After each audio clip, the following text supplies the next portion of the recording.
Chapter 1323. Li Longji raised his head and looked at the sky. It was indeed morning, so he could only suppress the idea of asking everyone to watch his movie. For a moment he seemed resentful.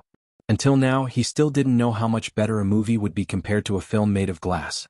His subordinates had asked him if he could watch the movie while it was being produced. In order to give a surprise, he refused. It seemed that he still had to endure for a few more hours. Yu Wenrong didn't seem to see the emperor's expression. After he finished speaking, he gave the Minister of Revenue, Wang Bei, a look. Wang Bei had the urge to curse. "Why did you ask me to speak first? I'm in the Ministry of Revenue, not the Agriculture Temple. If you want to know about the autumn harvest, you should ask the Ministry of Works. The Ministry of Revenue can be discussed later." Even though he was thinking this way, Wang Ke's hands did not slow down. He took the small microphone on the table, turned it on, and gently blew on it. A sound came from the loudspeaker hanging 5 meters behind him. He said into the microphone, "This year, according to the news from the Agriculture Temple of the Ministry of Works, there aren't many disasters. The output of rice in the north and wheat in the south should be much higher than in previous years. In order to avoid harming the farmers, the Ministry of Revenue has prepared 20 million strings of money for Changping-tsang. When the main crops are harvested, Changping-tsang will stabilize the grain price of our great Tang. At the same time, the peddlers from all over the country will cooperate to prevent the grain price from being artificially lowered." After speaking, Wang Bei immediately turned off the microphone, as if it was burning his hand. When the officials heard this, they were satisfied. Moreover, they knew that the peddlers from all over the country had nothing to do with the peddlers. They were all powerful merchants. With them cooperating to stabilize the new grain price, there shouldn't be any problem. Li Longji didn't consider the problem of the new grain price at all. He didn't think that anyone would dare to lower the grain price at such a critical time. This was because Pan-er and Pan-er had said that Baby Candy House had stopped making cakes for some time in order to support the previous war. In other words, if they didn't touch Changping-tsang, the Great Tang would have enough grain. When the new grain came, as long as Xiaobei and the others gave the order, Baby Candy House would be able to use a lot of the new cakes. Hearing Wang Bei's words, Li Longji felt that Wang Bei was implying something. He asked, "Wang Bei, did you notice any bad signs recently? Someone wants to destabilize the price of our Great Tang's new grain?" Wang Bei turned on the microphone again. After thinking for a while, he said, "Your Majesty, ever since Xiaobao proposed the national policy of allowing the locals to organize and sell the food in various places and then use the money to pay taxes, the food production has indeed increased to a certain extent, just as he had predicted at the beginning." "What's a certain degree?" Li Longji asked. "It's because all the people are concentrated in the production. From farming to field management to fertilizing and weeding, and now the harvest in most areas, the output is estimated to be 30% to 50% higher than before when each household worked alone." Wang Ke replied. He really didn't want to reveal this data. This was all thanks to Zhang Xiaobao. Before this, no one would have thought that when implemented according to the policy, it would produce such good results. Those who had taken over other people's land were very reasonable in the distribution of labor when working, and at the same time, the management of the fields was more perfect. Many officials were unaware of this matter. When they heard Wang Bei's words, they all widened their eyes in disbelief. 30% to 50%. Although there wasn't a specific number because the harvest hadn't been completed yet, it was clear just by looking at the estimated data. At the very least, it would increase output by at least 30%. 30%. Last year's grain output was already high enough. Compared to 10 some years ago, the current annual grain output was more than 3 times that of last year. If this foundation was increased by 30%, the Great Tang's grain supply would be assured. The land was the same, and it was just that the Agriculture Temple had been doing better and better in recent years. However, the sudden increase in grain output was still inconceivable. "Why is that so?" Li Longji asked, feeling very happy. Wang Bei took a deep breath and replied, "This subject has asked someone. It's because those who rent other people's land and then centralize management are all very smart. Those who aren't capable wouldn't dare to rent other people's land. During the centralization of management, regardless of whether it was the effect of fertilization or the subsequent weeding, there would be people watching over the fields. Moreover, they could adjust the amount of water in the fields according to the changes in weather. If it didn't rain for a few days, there would be people watering the fields. If it rained continuously, there would be people letting the fields water. Compared to the management of the fields last year, the people who grow grain for the people who rent it only need to be responsible for the problems in the fields and don't need to worry about other matters. In the words of the Ministry of Works, it's a change from multiple jobs to a single job. This subject has to admit that Xiao Bao's move is very effective. Not only did it reduce the number of people working in the fields and let them do other jobs, increasing the overall income of Great Tang, it also increased the efficiency of the people in the field. On the one hand, it increased the number of people working in other jobs, and on the other hand, it increased the production rate of the fields in the unit. This is something that this subject didn't expect before. With fewer people and centralized management, the grains grew better. This subject is impressed. As for the other matters, this subject feels that it's better for the Minister of Works, Zhang Zhong, to explain. He knows more than this subject. Wang Bei unwillingly used facts to praise Zhang Xiaobao, and then threw another matter to Zhang Zhong to see how Zhang Zhong would explain. A few other people who knew the inside story began to snicker. They felt that the battle between Wang Bei and Zhang Zhong was very interesting. Both of them used various methods to carry out a tacit exchange of interests. It was impossible to say that they were supporting each other, but it was impossible to say that they were undermining each other. It depended on the specific situation. Sometimes they could even work together.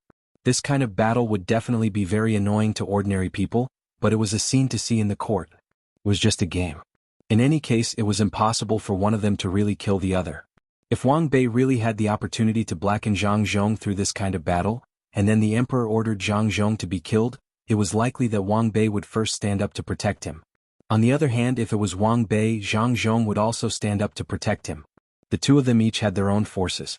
They just liked to fight, but they didn't intend to kill each other. They didn't even want to fight each other to the point that the other party quit. How boring would that be? Now that Wang Bei had handed the troublesome matter to Zhang Zhong, a portion of people who knew the inside story watched the show. Zhang Zhong still had that simple and honest appearance of his that was wholeheartedly devoted to the country. In addition, he was still holding a pencil and moving it around in a notebook. At first glance, he gave people the impression that he was an honest person who worked seriously. After Wang Bei changed the topic, Zhang Zhong was still writing something. Li Longji coughed into the microphone and Zhang Zhong continued to write. Minister Zhang Yongqing, it's your turn. Li Longji had no choice but to use a more serious tone. Zhang Zhong, who was writing something, raised his head as if he had just woken up. He looked at the emperor blankly. Li Longji was puzzled and said, Minister Zhang, stand up that notebook of yours and let me see. Zhang Zhong didn't dare to disobey and could only stand up helplessly. The people nearby and across from him saw that there were a few cute cartoon pigs drawn on the notebook. There were even circles of lines that the pigs were saying. The words weren't small, so Wang Bei, who was beside Zhang Zhong, deliberately read it out loud. I am a good little pig. I sleep early and wake up early.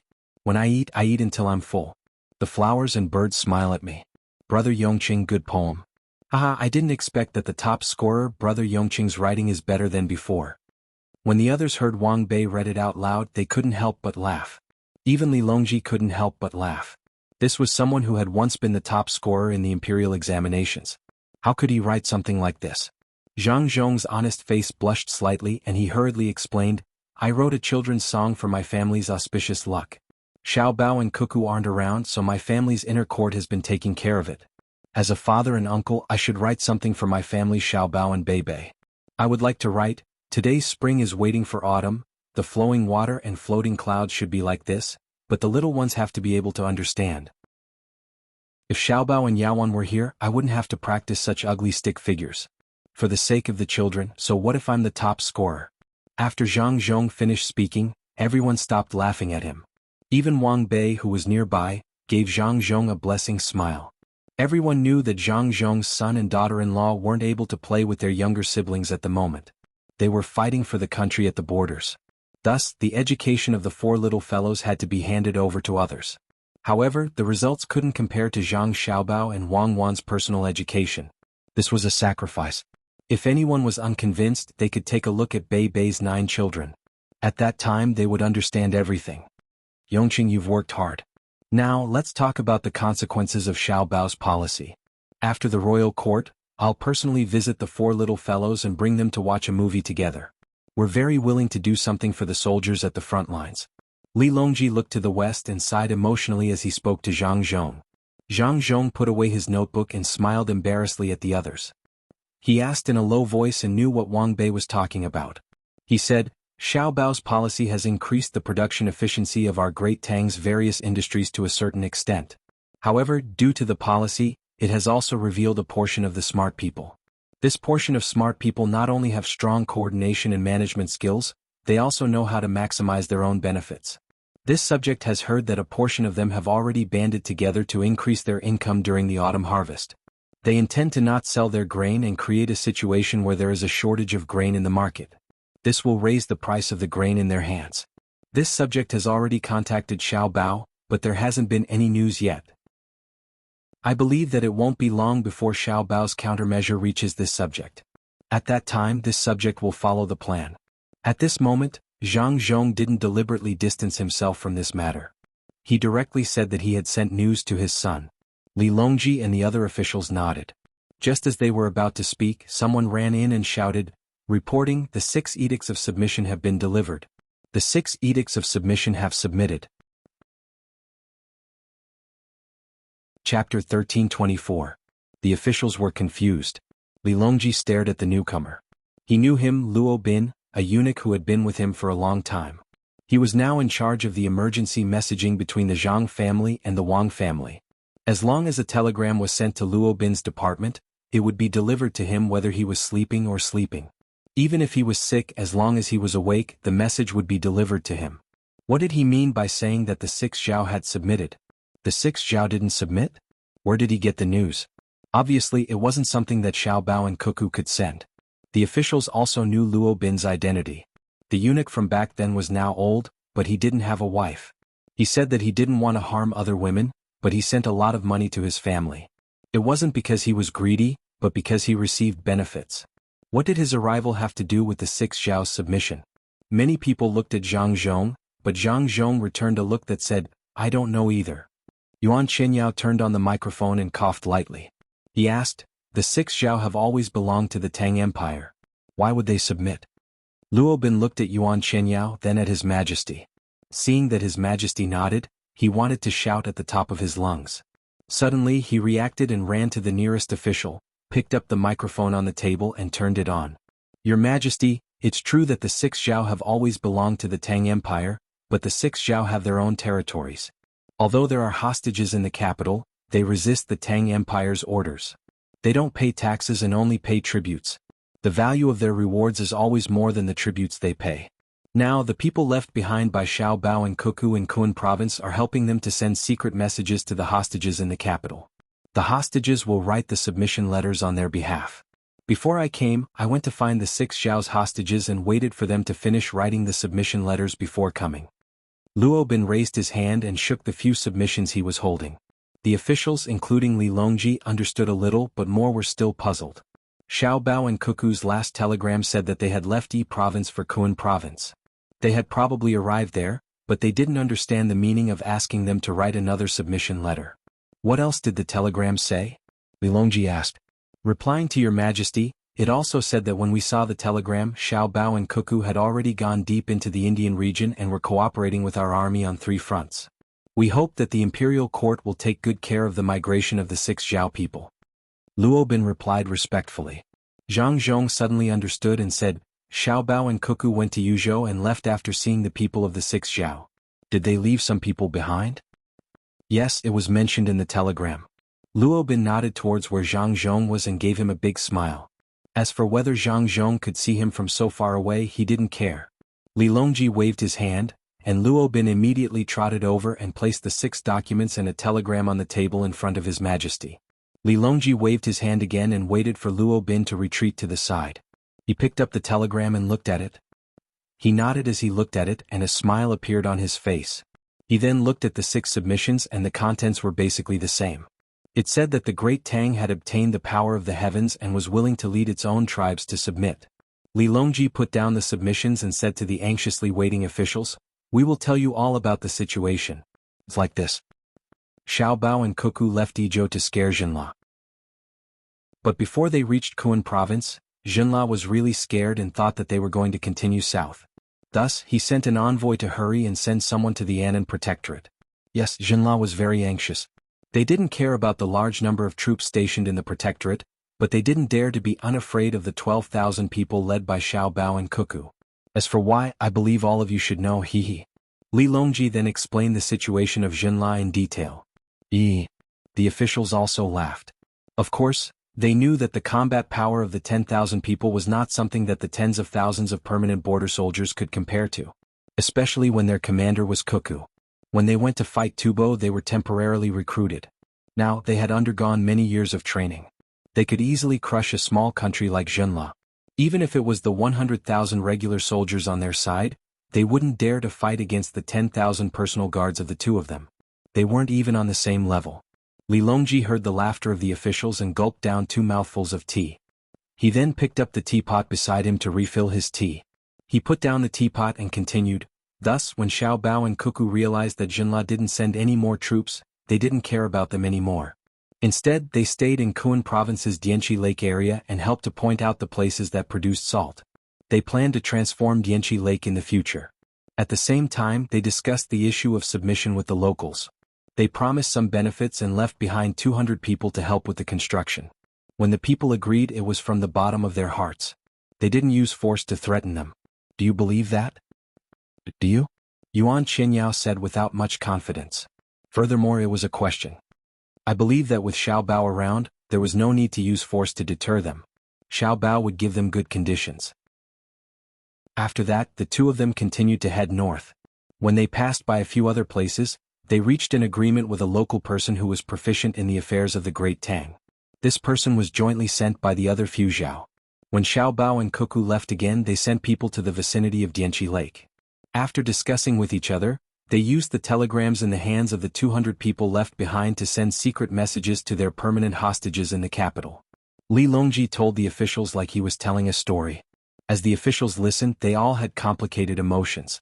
They looked at Zhang Zhong with jealousy in their eyes. Wang Bei, in particular, was full of criticism. Wherever they went, it was peaceful. When they wandered around the Great Tang, everywhere they went, the local development would definitely speed up. When they wandered around the border, all the mountain people and barbarians would submit to them. What others could not handle, they would not have a problem when they arrived. It was the same for Lu Zhou. Back then he thought that Zhang Zhong was powerful, but he was deceived. The real powerful ones were Xiao Bao and Cuckoo. At that time they were still very young. They solved the problem of the mountain people in Lu Zhou. Now they had become Lu Zhou's wolf army that supported his family. Later on they developed well in Shu province. When they were sent to Wing province, many officials including himself thought that Zhang Zhong was sent to work. In the end, not only did they complete the logistics preparations for the frontline battle, but they also personally went to battle and won. The local villages in Wing province were also changed by them. It was also from then on that many people found out that Xiao Bao and Cuckoo were powerful. Later on, they went to Buxing County and arranged for others to go there. All the people in the surrounding counties were dealt with, including the Japanese. From then on, the Great Tang had the Chaiyang operation. After a series of exchanges of interests, they were arranged to the northern area of Hebei province to manage Jili province. The ethnic situation there was complicated, and the relationship between the surrounding countries was complicated. There were many mountains, the land was barren, the population was small, and it was cold and bitter near the sea. However, such a place could not stop their rise. They gathered a large number of people in the surrounding area, suppressed all the local ethnic groups, opened ports, engaged in seawater farming and conveniently cheated Xinlua, making countless resources there suddenly valuable. They also sent troops to distant places to bring back many seeds. They controlled the entire northern area of Hebei province. If they wanted to rebel, the Great Tang had no soldiers to fight against them. The winter there was too cold. Now they went to Yi province casually. Zhenla bent down and watched the other side take away the envoy he had sent out from the royal city. Not only did he not dare to retaliate, but he also came to ask for punishment. He borrowed the 6 edicts and submitted the letter of surrender. Zhang Zhong, how did you give birth to a child? We are both ministers, but why do people always think that I am inferior to you? Is it because you are capable? Isn't it because your son and daughter-in-law are there? What else do you have except for giving birth? After criticizing for a while, Wang Bei looked at Zhang Zhong with eyes full of resentment. Other people also had mixed feelings. They could not find an excuse to restrict Zhang Xiaobao and Wang Wan. They were good at political struggles in the imperial court and supported the imperial power. At the same time, they were constantly making plans for the benefit of the people. They were also good at expanding the territory and stabilizing the border. They were also very thorough in the study of science and medicine. If such people wanted to find a fault to impeach, the result would be miserable. Even if His Majesty did not say anything, Zhang Xiaobao and Wang family would withdraw the benefits of this person, and the impeacher would inevitably be isolated. What kind of situation would it be to be isolated in the officialdom? The impeacher could ignore the benefits of Zhang Xiaobao and Wang family, but other people could know the attitude of Xiaobao and Cuckoo through the withdrawal of this benefit. It was too terrible. If one was isolated among colleagues, one's subordinates would naturally be isolated. Who would dare to follow one's lead? You are an official of the capital, but you have offended Xiaobao and Cuckoo. If local officials like us continue to follow them, we will end up in the same situation as what happened to Luzhou's provincial governor, Su Mingyang. There are countless delicacies in the city, but we can't eat a single grain of rice at home, and the people will refuse to sell to us. Everyone was thinking about their own matters. For a moment, Hanyuan Palace was quiet. The newly promoted people to participate in the morning court finally felt the power of Xiaobao and Cuckoo. They were thousands of miles away, but their influence on the imperial court was so great. Life was like this and there were no regrets. Li Longji sat on the throne and slowly tasted his tea. The new tea that had just been delivered for more than a month, West Lake Longjing, was named by Xiaobao. It was not considered a tribute. It was just that the people of Xiaobao and Cuckoo's families would send tea when they had it. If it was not a good year, it would not be available. It was not a rule that tributes had to be sent every year. At the same time, it had to reach the best standard. If that was the case, he would not be able to drink good tea. If the year was not good and the tributes did not produce good tea, the person who sent the tributes would be punished. Therefore, the tributes were usually not the best. Xiaobao was right. There was no need for tributes. If the weather was good this year and there were good things, they could send them over if they were willing to. If there was not or did not want to send them next year, they would not have to send them. They would always be able to enjoy good things. The Longjing tea that he was drinking now was sent by the logistics of Xiao Bei's precious candy house. It was said that it was for Uncle Emperor to drink good tea. He did not know how much hardship the little fellows had suffered following Xiaobao and Cuckoo on the long journey. As Li Longji drank his tea, he thought of Xiao Bei and the others. The corners of his mouth unconsciously curled up, and there was a trace of longing in his expression. As for the silence in Hanyuan Palace, Li Longji did not care. It would be fine in a while. If there was a delay, he could just postpone the movie. After a while, Zhang Zhong broke the silence of the morning court. Your Majesty, this subject would like to know, what is the difference between this time's submission and the previous submission? Chapter 1325. Zhang Zhong's words echoed the thoughts of the others who had just regained their composure. Indeed, they should ask clearly. Before, the six Zhao were also vassals of the Tang Empire, and they had been conferred the title of king. Now they were saying that they would submit. If there was no difference from before, it would be useless even if they repeated it 100 times. The officials also admired Zhang Zhong for this. Zhang Zhong did not suppress the doubts in his heart just because the people who sent the letters of submission were his relatives. Instead, he treated it as a very important matter to ask. If the letters of submission sent by the six Zhao were the same as before, wouldn't Xiaobao and Cuckoo lose a lot of face? Li Longji also admired Zhang Zhong's character. Facing the questioning eyes of the officials, he casually said, "It's a little different. In the past, they were called subjects, sent tributes and returned with more rewards. Now they don't mention subjects, only submission. Besides the kings of the six Zhao, the other important people in charge will be coming to the Tang Empire." Li Longji said it casually, but the others were not. They were actually sending people over, and important people at that. From His Majesty's words, it seemed that many people were coming. Then, didn't that mean that the kings of the six Zhao lacked capable people in management? How could they develop if they lacked capable people in management? Had the kings of the six Zhao all become fools? Your Majesty, there's one thing this official doesn't understand. The kings of the six Zhao sent their capable subordinates to the capital as hostages. Are they preparing to make their own people suffer? Yuan Rong asked. Li Longji shook his head, a look of disappointment in his eyes. He looked at the officials one by one and asked, "Do you think that Xiaobao and Cuckoo went there just to make the lives of the six Zhao more difficult?" Jiang Tsun stood up and said, "This official absolutely does not believe it. Xiaobao and Cuckoo are brilliant at scheming, especially Xiaobao, who has the greatest ability in economy and people's livelihood. How could he go there and make people's lives worse? Xiaobao must have given the Lord of the Six Zhao a generous offer that the Lord of the Six Zhao could not refuse. What's more, didn't they leave behind 200 people? I believe that there is no need for this official to say how capable the inner courtyards of the Zhang family and Wang family are. With them around, What difference does it make whether or not the Lord of the Six Zhao keeps his capable subordinates? 200 people are enough to support the administration of the entire Six Zhao region, and it might even be a waste. To be honest, if the inner courtyards of the Zhang clan and Wang clan participate in the imperial examination, countless outstanding high scholars of Great Tang will fail the examinations and return home. Placing them as local officials, countless local officials would be ashamed to meet people. The reason why the imperial court dares to implement the policy of taking land from local officials with salaries is precisely because of this. Li Longji was delighted. His eyes narrowed into a smile as he said to Jiang Tsun, "That's right. Since we've taken over the land, then so be it.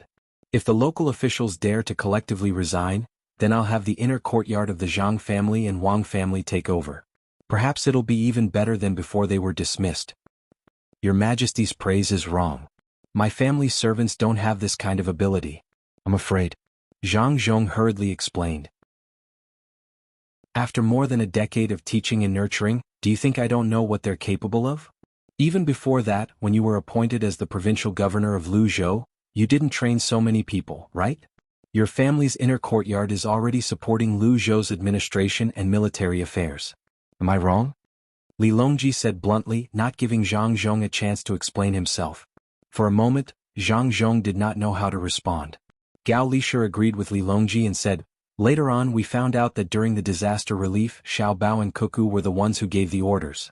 The two of them arranged the resources and manpower in an orderly manner. Unfortunately, apart from them, we can't find another child like them in Great Tang. It's just a fluke." Zhang Zhong could not find anything else to say.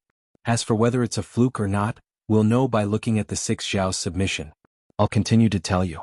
Apart from the capable subordinates of the Six Zhao's master, there are also children under the age of 14, most of them are elderly and unmarried women.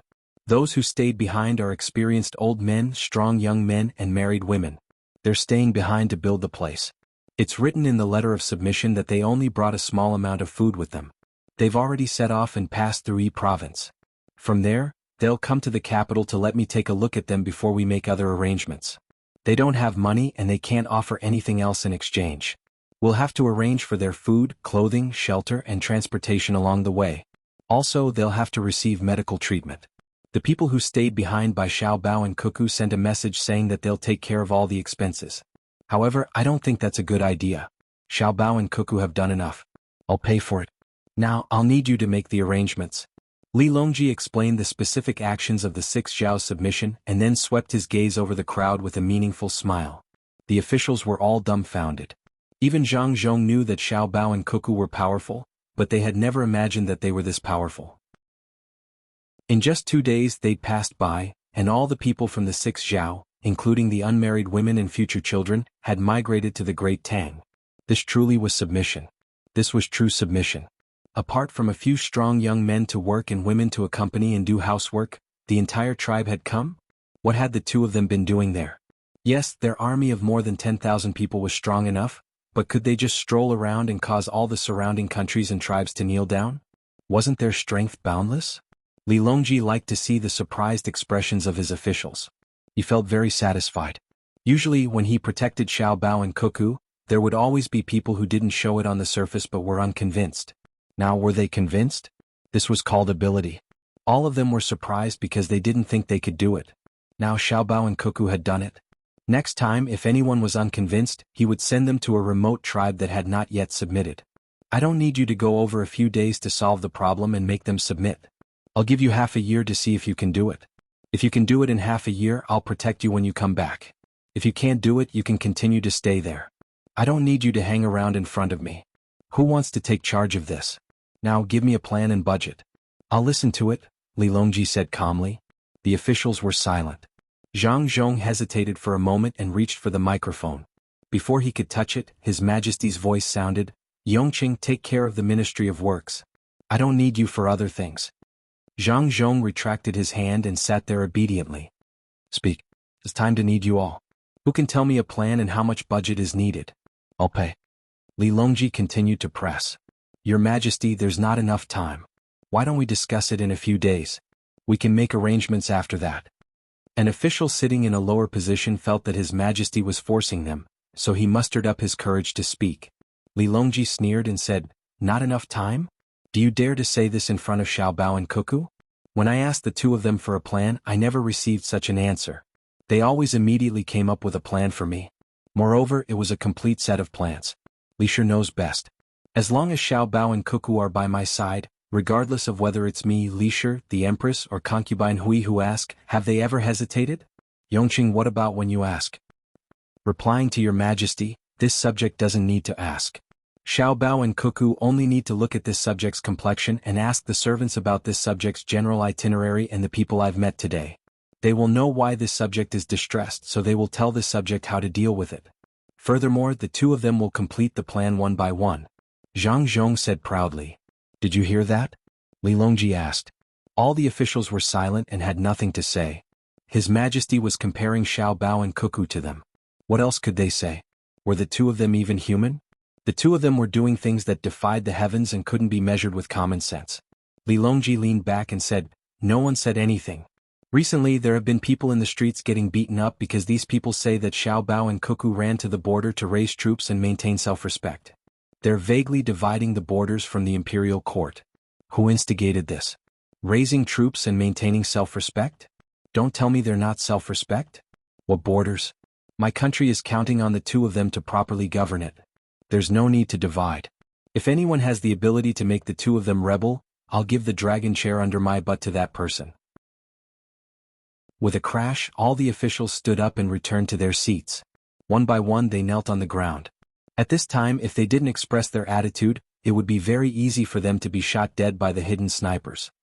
Your Majesty, this subject believes that our colleagues in the imperial court won't do such a wrong thing. I hope. You shut up. They're bullying you yet you're still pleading for leniency. Li Longji scolded Zhang Zhong. Zhang Zhong could only shut up. The others didn't think that His Majesty was angry at Zhang Zhong. Rather than calling it a reprimand, it was actually another kind of protection. Li Longji didn't let the crowd rise. He leisurely sipped his tea and said, I know that you didn't arrange for people to incite, but I also know that some people are playing the game of watching the fire burn across the river. The people who incited this matter are a little stupid. In the Great Tang, they spread the news of possible disagreements between Xiao Bao and Cuckoo. They even went to the tea house and the entrance of the zoo to spread the news. They were almost caught and fed to the animals by the zoo people. They beat them up and sent them to the capital office. I didn't get any information from you, so the people who were caught weren't even sentenced. Some people are hiding behind the scenes to watch the show, but why don't you think about it? Don't I have my own spy system? Are the spies of the Zhang family and Wang family just decorations? They didn't say anything because they were waiting for me to deal with it. I didn't say anything because I was waiting for you to say something. Did a small group of people think that I would listen to their words and transfer Xiao Bao and Cuckoo back? Did they think that Xiao Bao and Cuckoo would stop moving forward after knowing about this matter? I didn't even have time to greet Xiao Bao and Cuckoo. Xiao Bao and Cuckoo didn't care either. Their speed of advancement was still so fast. Their personal guards were so adapted to the environment and terrain. You have disappointed me too much. When Xiao Bao and Cuckoo come back, I will personally talk to them. When the time comes, the knife will fall on anyone's head. Don't say that I don't care about others' feelings. Innocent plus 5 ranks. Don't you think so, Yongqing? The newcomers didn't know what was going on. They only knew that His Majesty was angry. From His Majesty's words, it seemed that someone had instigated the relationship between Xiao Bao and Cuckoo, and someone in the court had acquiesced. But the result was obviously different from what those people had expected. His Majesty and Xiao Bao didn't care, and the instigator was beaten by the people. The person who was beaten was indeed very stupid. What a joke to spread this in the Great Tang. Everyone began to look at Zhang Zhong to see what he would say.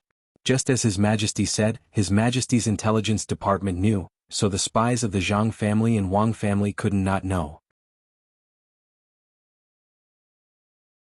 Chapter 1326. Zhang Zhong had no choice but to speak again. My family knows that someone is causing trouble, and we have already confirmed that it's the Japanese.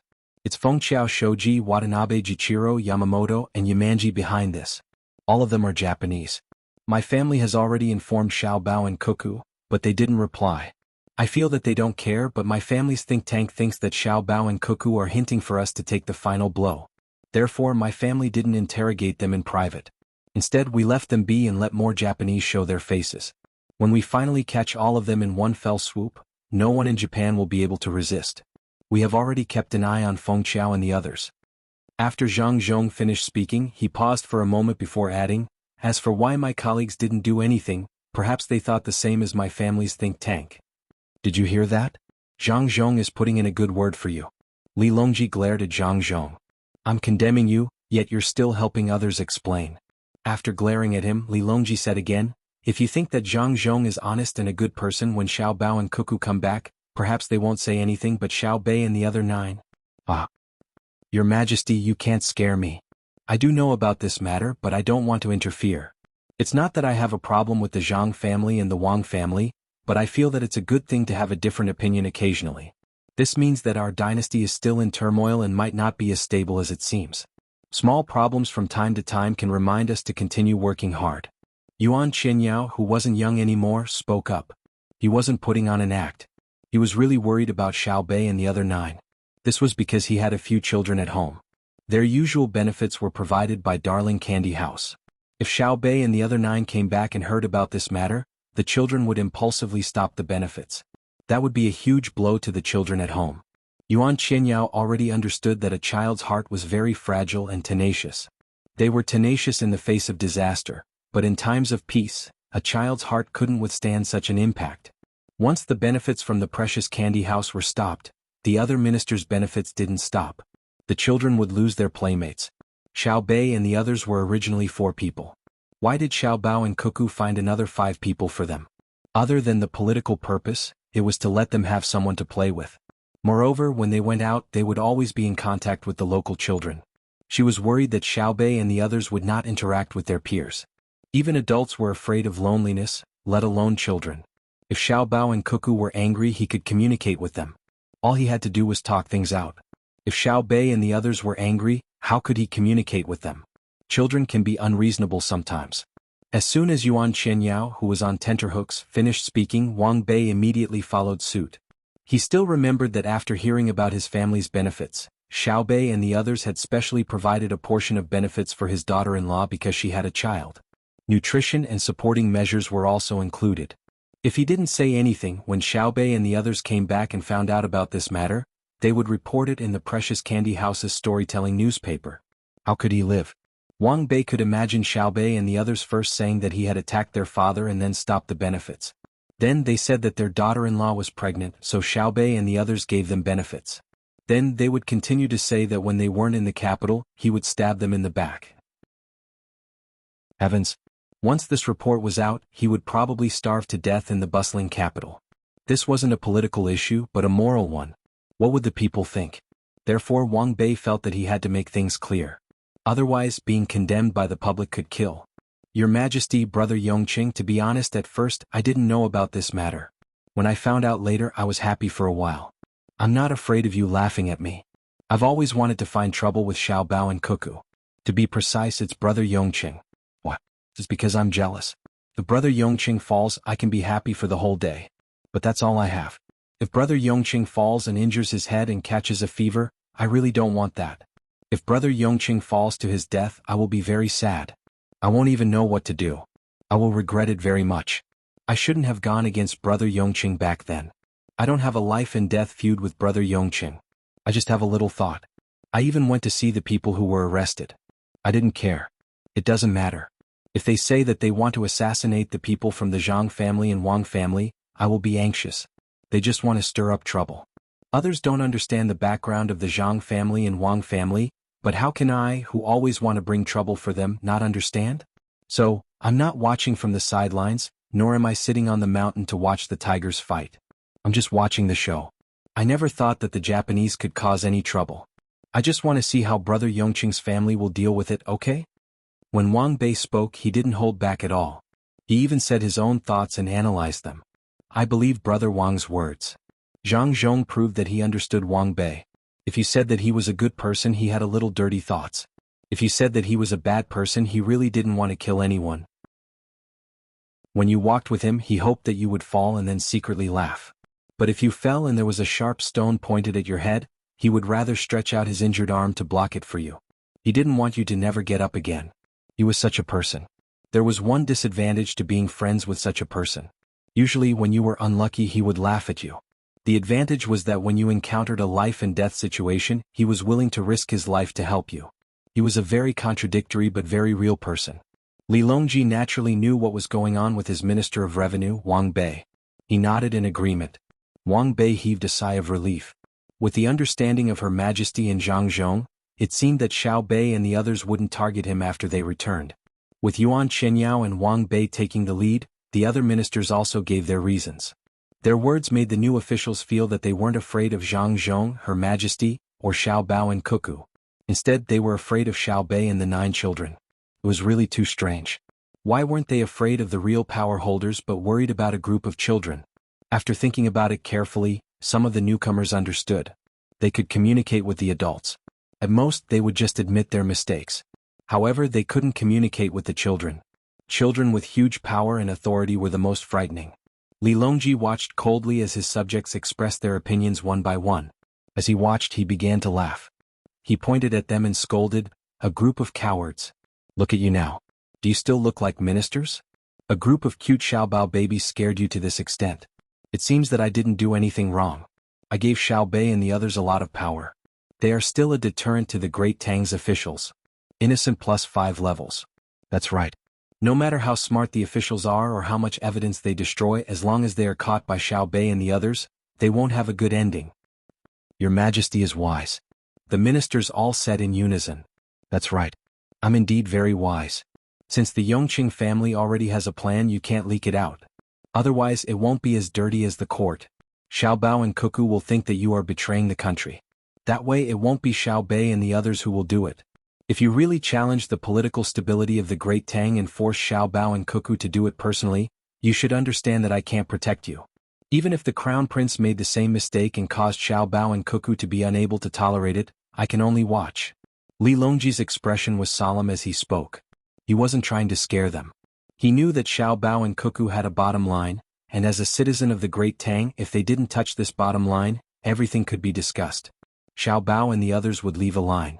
If they touched it, there was no turning back. The ministers didn't speak, but from their expressions, it was clear that they were also serious. They weren't afraid of Xiao Bao and Cuckoo, but as citizens of the Great Tang, they had their own code of conduct and morals. Continue to the next topic. Li Longji felt that this matter had basically been resolved. As for who would be responsible for welcoming the 6 Xiao, there was no need for the court to worry about it. He had deliberately asked earlier to let the ministers know the gap between them and Xiao Bao and Cuckoo, so that they wouldn't always be unconvinced. For Li Longji it was fine if they were unconvinced, but they had to show their true ability. Just saying that they were unconvinced was not enough. Who didn't know how to retreat in the face of a little difficulty and advance in the face of benefits. He didn't need those kinds of people who could follow him around and flatter him when they had nothing to do. When it came to crucial moments, he needed people like Xiao Bao and Cuckoo. If he really wanted people who could make him feel comfortable, Xiao Bei and the others were more suitable. Who would dare to steal food from him when flattering him? Xiao Bei and the others could fight over a piece of meat, and in the end, no matter who ate it, everyone would be happy. He had the ability to deal with natural disasters as soon as possible, and when his life was at stake, he could take advantage of the disaster to rebuild. No setback was a problem, and he would become stronger when facing a strong opponent. But in all of the Great Tang, only Xiao Bao and Cuckoo had this ability. It was especially relaxing when he was with them, as if none of the problems were problems. The two of them even had time to joke around, and Xiao Bao could even find time to cook. When would the Great Tang have more people like Xiao Bao and Cuckoo? They didn't need to be half as good, just half as good. Your Majesty, this subject intends to build dams on the rivers around the capital this year to generate electricity. The Ministry of Works has recently developed a generator that can be used in rivers with low flow. If electricity can be used, many specialized products will appear accordingly. For example, there's a process called electroplating. There's also the decomposition of oxygen and hydrogen. The airships that the Ministry of Works built some time ago are much faster than hot air balloons, and they're filled with hydrogen. Oxygen can be used for welding, and there's also the medical aspect. The current production capacity is very low, and welding doesn't use oxygen, so the results are much worse. When it came to serious matters, Zhang Zhong spoke first. "Oh, I've used oxygen before. The weather wasn't good a few days ago and it was stuffy. I caught a cold and my stomach wasn't feeling well either. In the end, I couldn't breathe after eating, so someone gave me an oxygen bottle. It was very comfortable and I wanted to use it continuously, but the doctor said that I can't. If I use it for too long, my body won't be able to adapt to the lack of oxygen. Li Longji proved that he had agreed. Your Majesty, this subject wishes to build a city in the extreme north to station our great Tang's people. It can withstand the cold and fend off external enemies. Someone found an opportunity to interrupt. Li Longji frowned and looked over. No, what city? In the future, I won't build outer cities, only houses. Chapter 1327. The topics discussed in the imperial court were passed one after another. There were no major issues. The only thing that needed to be resolved was that some of the people who had rented the land did not want to buy it. The officials had no good ideas. The people had already paid the taxes and they did not want to sell the grain, so they could not punish them. Moreover, this year's autumn harvest had been estimated in advance, and the output would be very high. Some of the people who did not want to sell the grain would leave it at home first. Would they sell it in the end if the grain price did not go up? If they did not sell, they would keep it. It could be considered a cost. If it did not flow, it would depreciate. There was also a small problem. Who would be in charge of accepting the immigrants from the sixth Zhao? It was not suitable for important people to leave the capital, but it seemed not important for unimportant people to go out. In the end, it was decided that the Assistant Minister of Revenue, Pei Yaoqing, would go. He was a good person and Li Longji believed that he could do the job well. He could not be too warm to the people of the sixth Zhao and make the people of the Tang Empire feel inferior to outsiders, but he could not be indifferent to the people of the sixth Zhao. They had left their homeland to come to the capital of the Tang Empire and were full of yearning for the life they had come for. Calling them over and then not treating them well, would that not be cheating? If the people did not listen to you, you would bury the seeds of unrest wherever you put them. Pei Yaoqing was capable and upright. His rank was not low, and he happened to belong to the Ministry of Revenue. Along the way he could also see the situation of the local people. Li Longji specially allocated 2 million strings of coins from the national treasury for him to act on his convenience if he encountered any problems along the way. If the road was not good or the bridge was damaged, he could withdraw the money from the local bank and hire someone to fix it. After the matter was decided, Pei Yaoqing did not stay to watch the movie. He hurriedly left the Hanyuan Palace and went home to prepare for departure that night. At this time the morning court was over. Li Longji looked to the side and saw a clock with the hands pointing to the 10:40 position. Touching his stomach, Li Longji said, "Let's eat breakfast." The buns were set. They were not cold and had been kept warm, but some had collapsed after a long time. The officials were not in the mood to care about this and began to eat in the Hanyuan Palace. The entire morning court was filled with the smell of crab meat buns. In addition to the buns, there was also cucumber and egg soup as well as 2 small pickles. Those who liked to dip it in vinegar would dip it in vinegar, and those who liked it would dip it in soy sauce. After this breakfast there was probably no need to eat lunch. In the evening they could get off work early and watch a movie with His Majesty. This was the first official movie in the Great Tang, and the officials were going to watch it. It was a political mission. Li Longji ate 2 steamed buns and drank a mouthful of soup. When he saw Gao Lisher standing by the side serving him, he pointed at the steamed buns in front of him with his chopsticks. Gao Lisher shook his head. The palace maids and eunuchs hadn't eaten yet, so it was better for him to wait for a while and eat together. Has the fat clam from Jili State also come down? In a few days the hairy crabs in Lake Tai can also be eaten. Are the lotus flowers in Hangzhou's West Lake blooming with green leaves or budding? Li Longji seemed to be asking Gao Lisher, but at the same time he seemed to be muttering to himself. However, he did not turn off the microphone so the ministers below could hear him clearly. They lowered their heads and continued eating, pretending that they did not hear him. Gao Lisher helped Li Longji add another spoonful of soup and said, "Your Majesty, many of the animals that were sent to the zoo in the capital this year have adapted and are very lively. 2 pandas have given birth. Why don't we go and have a look tomorrow? It's said that you can always see mirages in Penglai near Dengzhou in Hunan province. It's a good place to fish." Li Longji ignored the zoo. "Your Majesty is right. Many species of sea fish can be seen there. A few days ago, a group of sea fish were found in the artificial salt lake beside the capital to test. Unfortunately, they all died. It was too salty and the fish could not stand it. However, there are no reefs on the artificial beach there. The weather is just right now. Why don't we go and have a look tomorrow?" Gao Lisher went along with Li Longji's words and talked about the artificial saltwater lake. It was a very big project. If the capital suddenly ran out of salt, they could take out the water and boil it. The capital would immediately stabilize and have enough food to eat. Li Longji nodded. Speaking of salt, it's more convenient to dry it. The output of salt at the estuary of the Yangtze River is relatively low. The river water is not so salty. The Yangtze River's swordfish have to be desalinated when they swim upstream from the sea. I still remember that Xiao Bei and the others encountered danger on their way to Xuanyang. Later on, Xiao Bao came up with an idea to specialize in processing all kinds of things. Moreover, there's a section of the railway there. I really want to see how prosperous it is. The fish in Penglai Lake is also delicious. You can even climb Mount Lu behind it. Your Majesty, speaking of scenery, the hot springs in Jiangxi province are also very good. When the weather is hot, soak in the hot water and relax. It's good for the body. Gao Lisher mentioned another fun place. Li Longji sighed and said, Okay, I won't be going on a trip. If only Xiao Bao and Cuckoo were here. They could always find a good excuse for me to go on a trip to various places. After Li Longji said that he would eat, his subordinates also breathed a sigh of relief. It was good that he didn't go out, otherwise he would delay things. Moreover, the most important thing was who would accompany him. If Xiao Bao and Cuckoo were here, they could really take His Majesty to other places to play. After all, they didn't have a proper place to be officials. Zhang Xiaobao and Wang Wan, who were missed by Li Longji who wanted to go on a trip, had already contacted the locals. With the help of the translators, everyone could communicate. There were not many locals living in the periphery, only about 130 people. They were dark and thin, and all of them looked at the approaching Tang people with vigilant eyes. They already knew that the Tang people had weapons that didn't look as powerful as spears, which could kill people from a long distance. At the same time, they also knew that the Tang people had good things. Someone in charge, come here. Zhang Xiaobao saw that the other party didn't have a weapon and shouted. The translators also shouted. A person walked out from the crowd. His hair and beard were very long and they were stuck together in strands. No one knew how long it had been since he last washed. It had just rained, so it was convenient to stand in the rain and wash.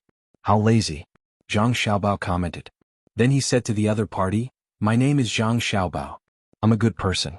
What's wrong with your eyes? I haven't translated yet. I can understand you. My name is Duo Lake Duo. Alright, Duo is enough. How can you speak our language? Zhang Xiaobao knew why the other party had such an expression when he said that he was a good person. Was he really that bad? Even people thousands of li away had heard of him? His reputation was spread far and wide. Wang Wan didn't say anything. She pursed her lips and smiled. Xiao Bei and the others also smiled like little foxes who had secretly eaten chicken. They were smiling like thieves. Duo had been sizing up the group of people in front of him. When he found that none of them looked fierce and there was no ridicule in their eyes, he relaxed a little and replied, In the past, I saved your people. No, I was saved by your people. In a mountain very far away, I was bitten by a snake and fell ill. I met a Tang merchant passing by and was saved. I followed the group for a period of time and learned your language. When I left, they gave me 2 beautiful jars. One of them accidentally broke. In order to prove what he said, Duo asked someone to bring the jars over. While waiting, Zhang Xiaobao sized up the living environment of the other party. They were really poor.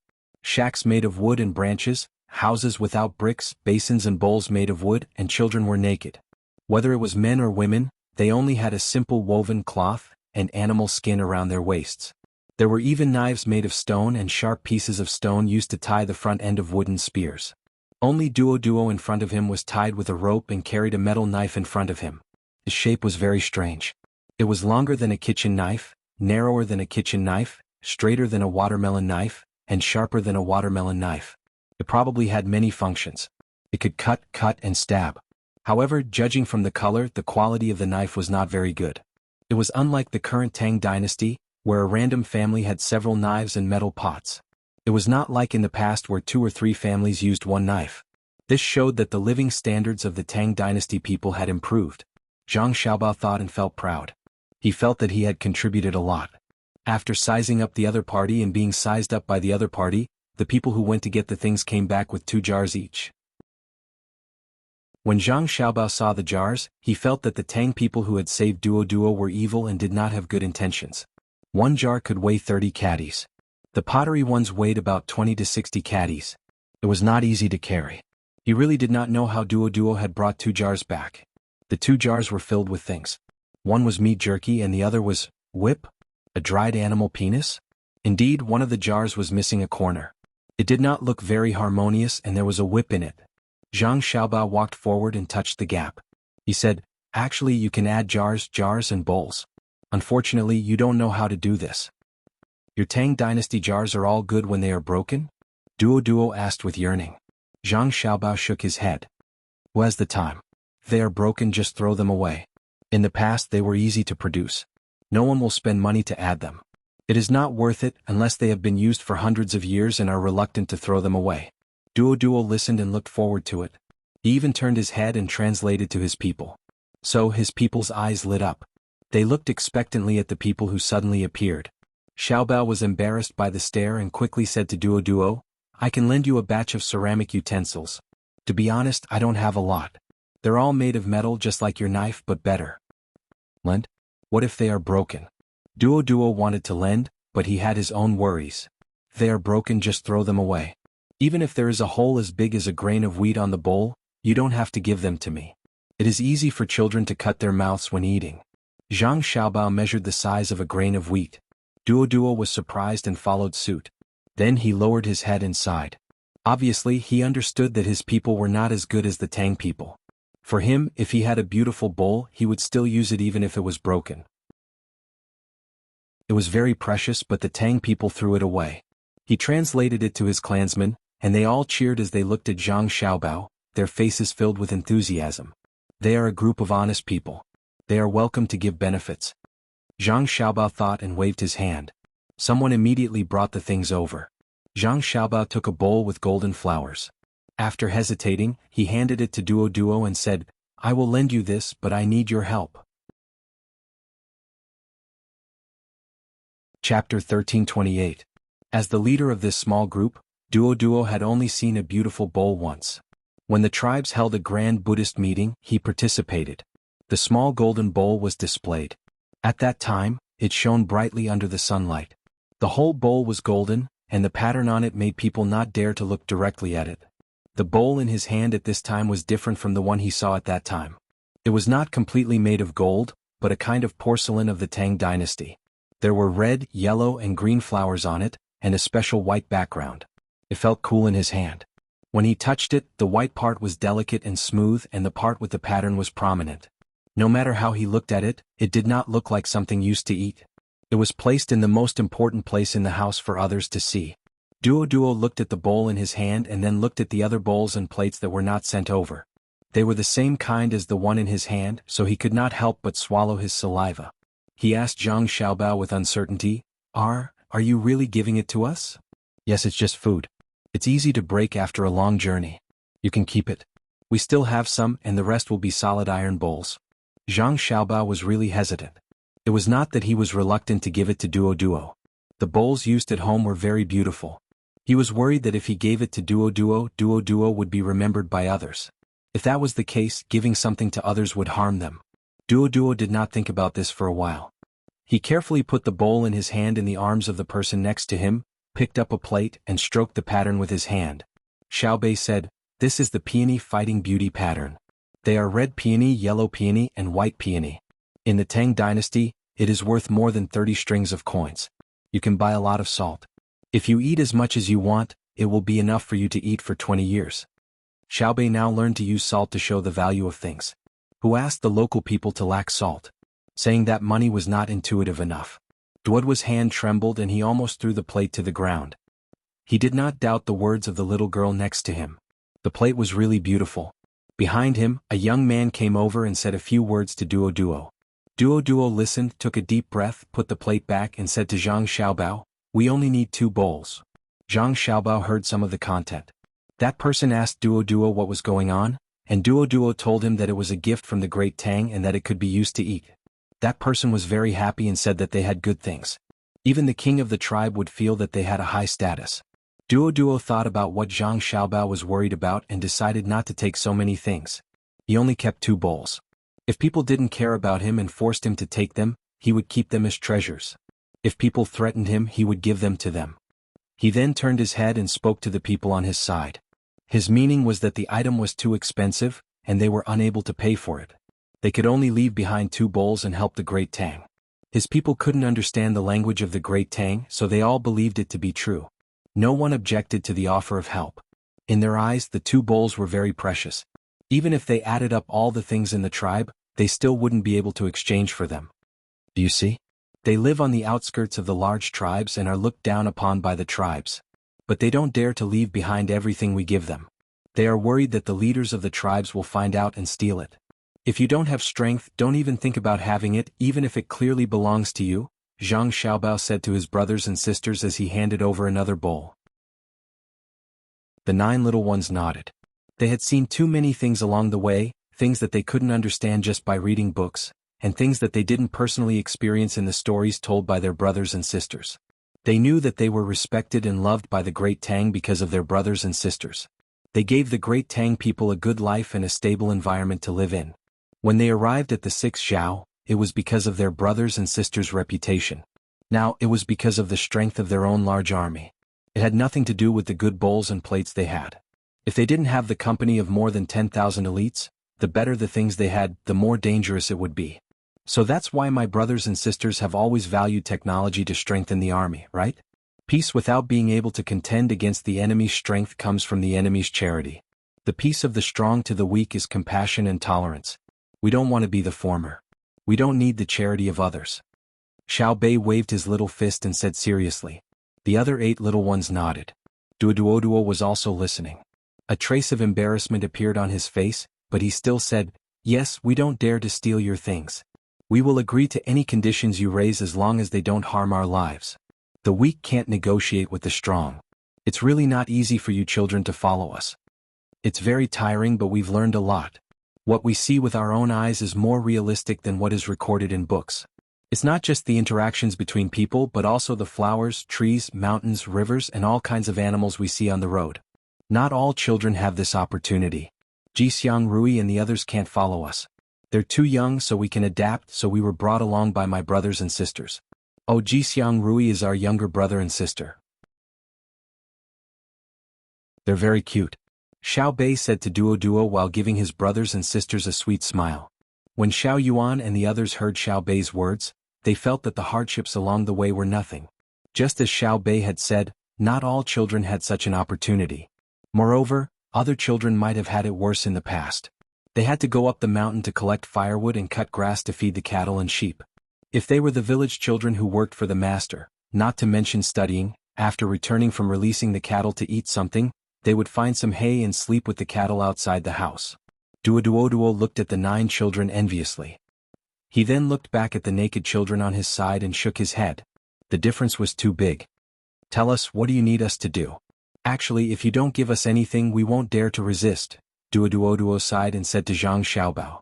At this time Wang Wan said, "You have to follow us wherever we go. Also, you have to be responsible for hunting and picking vegetables. We can't use the things we carry too much." As Wang Wan spoke, she finally understood why other expeditions had to bring a large number of non-combatants such as craftsmen and the like. Then they had to defeat the enemy and be captured. The expeditionary army had no supplies behind them, and they probably wouldn't be able to keep up. When they went deep into the local area they could only rely on the things carried by airships. It would be great if they had a group of long-range heavy transport aircraft. Countries without such tools couldn't fight long-range wars. They could take advantage of the good weather to hold on for food, but what about ammunition? It was no wonder that when aircraft carriers and heavy transport aircraft came out, the surrounding small countries were nervous. Wang Wan thought for a moment. When she was done, Duo didn't respond. He didn't look at her and looked at Xiao Bao. Thus, Wang Wan snorted in dissatisfaction. Zhang Xiaobao coughed and said to Duo, "This beautiful and charming woman is my wife. As for me, I can't control this team. I can only control the people in the team who don't fight. As for her, everyone with guns listens to her. Do you know?" Duo opened his mouth blankly and looked at the beautiful woman in front of him again. So this woman was the one who killed people. Duo looked at Zhang Xiaobao again. "Why are you staring at me like that? She's the one who calls the shots. Don't you understand?" Zhang Xiaobao said with a glare. "You can't beat her?" Duo asked. "Normally I can beat her, but I can't. She's my wife. Do you understand my wife? She's the woman who will live with me for a lifetime. Why would I beat her? After the fight I can't live anymore. Even if she can't beat me, she won't give in. I know her better than you. But when it comes to fighting, I'm really not her match when leading the same people and weapons.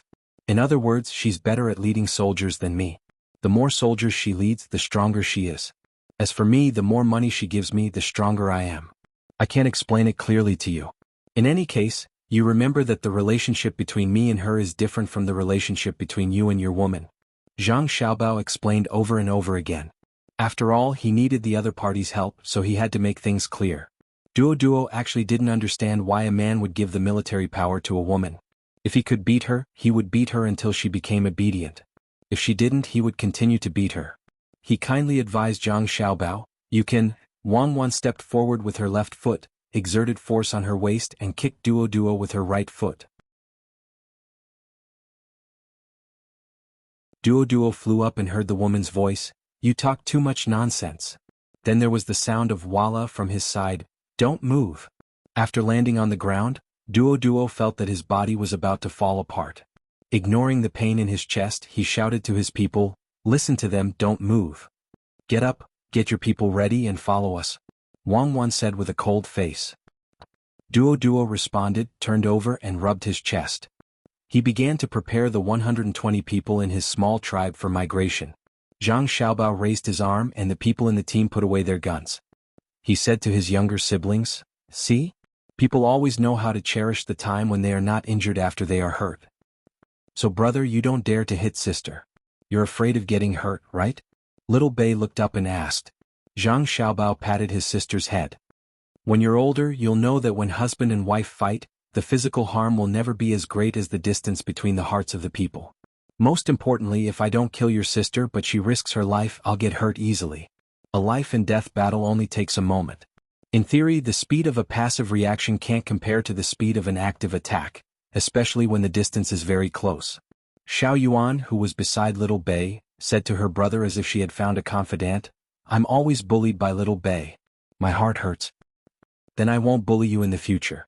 "I'll bully others," Little Bei said with a pout. "Then I'll make the people you bully hurt all over their body," Xiao Yuan said threateningly. "Look at how you teach your younger siblings." Wang rolled her eyes at Zhang Xiaobao and walked over to instruct the people of Duoduo's tribe to pack their military backpacks. There were many things they needed to carry. Zhang Xiaobao turned his head to look at his younger siblings and said, "My heart hurts now too. Brother, you and sister are so fun." Little Bei hugged her brother's waist and twisted her body to act like a spoiled child. Zhang Xiaobao picked up his sister and held her on his right elbow. He followed Wang and walked over. "She's already 3 meters tall. She's getting heavier and heavier. I can't carry her. Let's go and take a look." Duo rubbed his chest with one hand and kept pointing with the other, telling his people to move faster. Wang told him not to let the people of the tribe carry wooden weapons and stone tools. Wooden bowls and basins were also thrown here. Duo was very obedient this time. He thought that he couldn't beat the woman in front of him. When he was being beaten just now, he couldn't make any defensive movements at all. When he dodged, his chest first felt stuffy and then he flew. Perhaps this was why the man called Zhang Xiaobao was afraid. But when he saw Zhang Xiaobao coming over, he overthrew the guess in his heart. He saw how Zhang Xiaobao was holding his sister. His right arm was bent and raised horizontally, not sticking to his body. That little girl was sitting on Zhang Xiaobao's arm, one hand hugging Zhang Xiaobao's neck. Her 2 legs were swinging in the air. How strong was her arm? Especially Zhang Xiaobao, who looked relaxed and didn't care at all. Duo pondered. If it was Zhang Xiaobao who kicked him just now, would he fly higher and farther? "Come, let me see. Are your bones broken?" Zhang Xiaobao walked to Duo and stretched out his left hand to press on the place where Duo was kicked. He nodded. "It's okay. You kicked very well. At the end you used force, not vibration force. Otherwise you would have died. It seems that my wife knows how to control her strength." Duo nodded. "I finally know that women are not to be trifled with."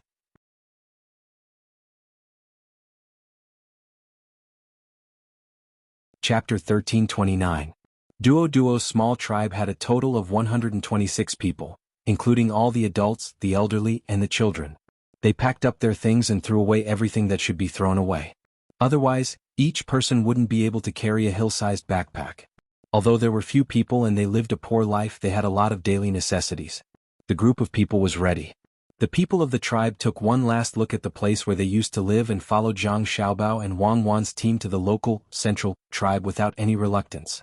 Xiao Bei and the other 9 people called Su Yilong and also got busy.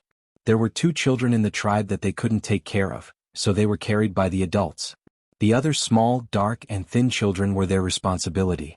They called the interpreters to give gifts to the children. There were a total of 15 children, 6 girls and 9 boys. After asking, they found out that the oldest was 8 years old and the youngest was 3 years old. As for the 9-year-old, they were considered adults and needed help to do a lot of things. The gifts were very simple. They were candy placed inside a toy, a bamboo toy. When the candy was placed inside, it would be poured out when it was eaten. When it wasn't eaten, it would be played with. It was a toy that Xiao Bei and the others didn't play with at all, but it was very attractive to the local children. Xiao He grabbed them one by one and made a few strange sounds from his mouth from time to time. He played very happily. There were also people who measured everyone in the tribe. When they were resting, there would be people who specially made clothes and shoes for them, just like what Xiao Bei and the others wore. The team carried a lot of cooked cowhide. No matter how hot it was, everyone had to wear high leather boots. Otherwise they would hurt their feet. The other people in the tribe were carrying various tools that Zhang Xiaobao and Wang Wan gave them. The new tools were much better than the old ones, so they were very happy. Zhang Xiaobao's team reduced the burden of transportation. Since they were given out, they naturally wouldn't continue to help carry. Duo carried things on his back and a set of knives in front of him.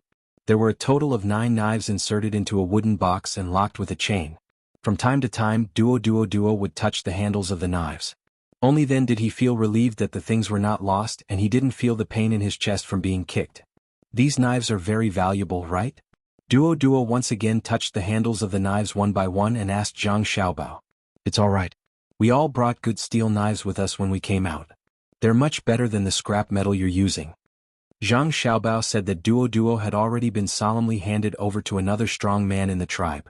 Duo nodded and walked a few steps before asking, "Why didn't you bring more inferior items? Your inferior items are also very valuable here. The difference between a beautiful bowl and an ugly bowl won't be much worse. We can flip through so many things, but you must have flipped through many times. Since I'm going out, I naturally have to bring good things." Zhang Xiaobao explained and then looked at Toto Duo. For some reason he felt that Toto Duo was just trying to find something to talk about, as if he wanted to achieve some sort of goal. Duo nodded and didn't say anything this time. Until noon, when they needed to stop and rest, they chose a relatively flat place for Zhang Xiaobao's family to eat. The other places were randomly chosen. Of course, the flattest place was reserved for the people who made the clothes and shoes. Today's lunch was still stewed. A large pot was placed on the rack with a fire under it. They threw in all the jerky that the tribe had saved with great difficulty to stew. This was not enough, so they also threw in some of the things they had hunted on the road and some wild vegetables. When they were cooked, they poured the noodles into it to make soup. Each person had a bowl to eat. Such a simple meal was sumptuous for the people of the tribe. They carefully held the iron bowl with one hand and reached in with the other hand to grab the food. However, they felt that it was too hot, so they gave each person a spoon, which was very strenuous to use. The food of the 9 children was better than the others. There was a small plate of kimchi. Seeing that the children of the tribe were staring at it and wanted to grab it with their hands, Xiao Bei had no choice but to put some into their bowls. She didn't want to eat the food that Xiao He had grabbed. There was a limit to how approachable she could be. The children of the tribe didn't see that she didn't want them to grab the food and happily ate a mouthful of the kimchi. It was sour and sweet, and their faces showed a happy expression. They were very satisfied. Xiao Bei looked and carefully tasted the food in her bowl. After swallowing it, she said, "It's really delicious. I also think it's a blessing." "Do we still need to talk about our cook skills?" "Of course it's delicious. Do you think you have a hard life?" Xiao Yuan said and lowered his head to eat, pretending that he didn't see Xiao Bei's glare. A normal adult would be full after eating a big bowl, but the people of Duo finished a bowl and looked at the pot. They found that there was still some left, so they made do and ate half a bowl each. After eating, they were panting, not knowing whether it was because they were too full or because it was too hot. The team continued on their journey, but the clothes and boots were still not ready. Duo touched the hilt of the knife in front of her chest again.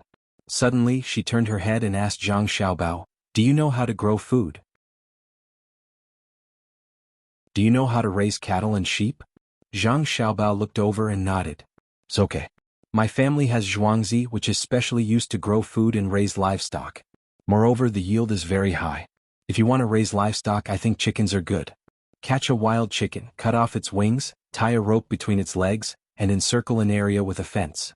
You can eat eggs and chicken. If you can pay enough, I can even get people to send you good breeding chickens and pigs. I'll tell you how to take care of them. What's the price? Duo asked anxiously. Zhang Xiaobao paused for a moment, smacked his lips and shook his head. Let's not talk about the price first. You don't have anything. Other than more than 120 people, you can't take out anything else. I'll tell you how to raise wild chickens and pigs first. I'll find a few people to introduce them to you. All right. Duo felt very helpless. He really couldn't take out enough things to exchange with the other party.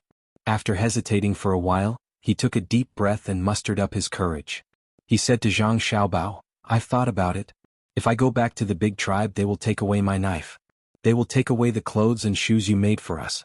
I can't resist at all. They will kill all of us. I intend to stay away from them, go to a place where they can't find me, and live a peaceful life with my people. But we don't know how to grow food and we don't know how to raise things. We used to trade with them every few days with game and fish that we caught. If you can teach us, I won't have to worry about not having anything to trade. If you leave us some of your good tools, I'm willing to do anything for you.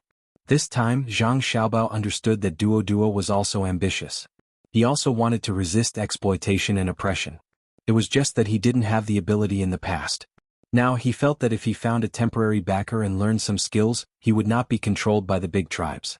Zhang Xiaobao didn't answer immediately. He was thinking about how to solve the current problem of Duoduo's tribe while he was on the road.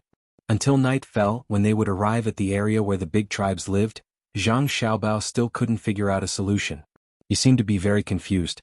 During dinner, he personally roasted the meat of a deer that he had hunted on the road for his younger siblings. He also cooked roasted deer belly and steamed rice for the children in the tribe to eat together. Together with the 4 injured members, he and Wang continued to eat together with the rest of the team. Duo was very puzzled. He pointed to the 2 large portions of food and rice and said, You can eat. We can't eat. Zhang Xiaobao seriously replied. You are the leaders. Duo emphasized. Yes, but we are not the wounded and the children. Zhang Xiaobao replied again. Duo shook his head. Obviously, he didn't understand why the leaders of a group couldn't eat well. Zhang Xiaobao didn't expect Duo to understand. After dinner, he went into the tent with Wang and began to discuss the matter mentioned by Duo during the day. I really don't know how to arrange it. Zhang Xiaobao sighed. You have the ability to help them, but you feel that you can't get enough in return. Because they are not the people of the Tang Empire, you are hesitating whether to integrate them into the Tang Empire. You consider that they are not among the 56 tribes, so you naturally exclude them, right? Wang analyzed Zhang Xiaobao's thoughts and said. Zhang Xiaobao admitted, Indeed, I always treat them as outsiders. And they are too backward and don't understand the Tang Empire. If I want to integrate them into the Tang Empire, I have to put in a lot of effort. Where to arrange them is the problem. Put them at the border? Their lives will improve and at the same time they are still them, not the people of the Tang Empire. If they are separated, they will not be able to adapt. They are almost a family and it is very immoral of you to separate them. Then how can you arrange the 6 Zhao, the original Tubo, and the people at the border who were tricked into becoming hostages, the Turks, the Silla, and the other remote areas? Wang asked suggestively. Because they are. Alright, they are one of the 56 races. It could be 57 or 58 or 85. I just didn't get it right for a while. Then, if I help them, I will help myself. Together with the people of the large tribes, I will take away the authority of the leader and return them to the Tang Empire. Zhang Xiaobao thought it through and the previous problem was no longer a problem. Wang smiled and said, We cannot kill the leader but we can't let him have trusted subordinates. According to the plan, we will first take them away and let them be our logistics personnel. Slowly get to know them and as time goes by, their leader's authority will gradually weaken in the hearts of the people of the tribe. If they play tricks, we will use this as an excuse to kill them. If they are honest, we will let them live. I hate it the most when I accept a group with its original management. It is the same for the military, the government, and the business. I hate it too. Let's sleep. Tomorrow we will not tell Duo all the plans. Just tell him that we will help him. When we arrive at the place, we will trick everyone to follow us. Zhang Xiaobao yawned and pulled the blanket over himself and Wang. He listened to the sounds of the little ones playing as they couldn't sleep and fell asleep. The next morning, the people of Duoduo's tribe changed into new clothes and boots. After breakfast, Zhang Xiaobao pulled Duo aside and whispered to him. Duodwa's face finally showed a look of relief and excitement.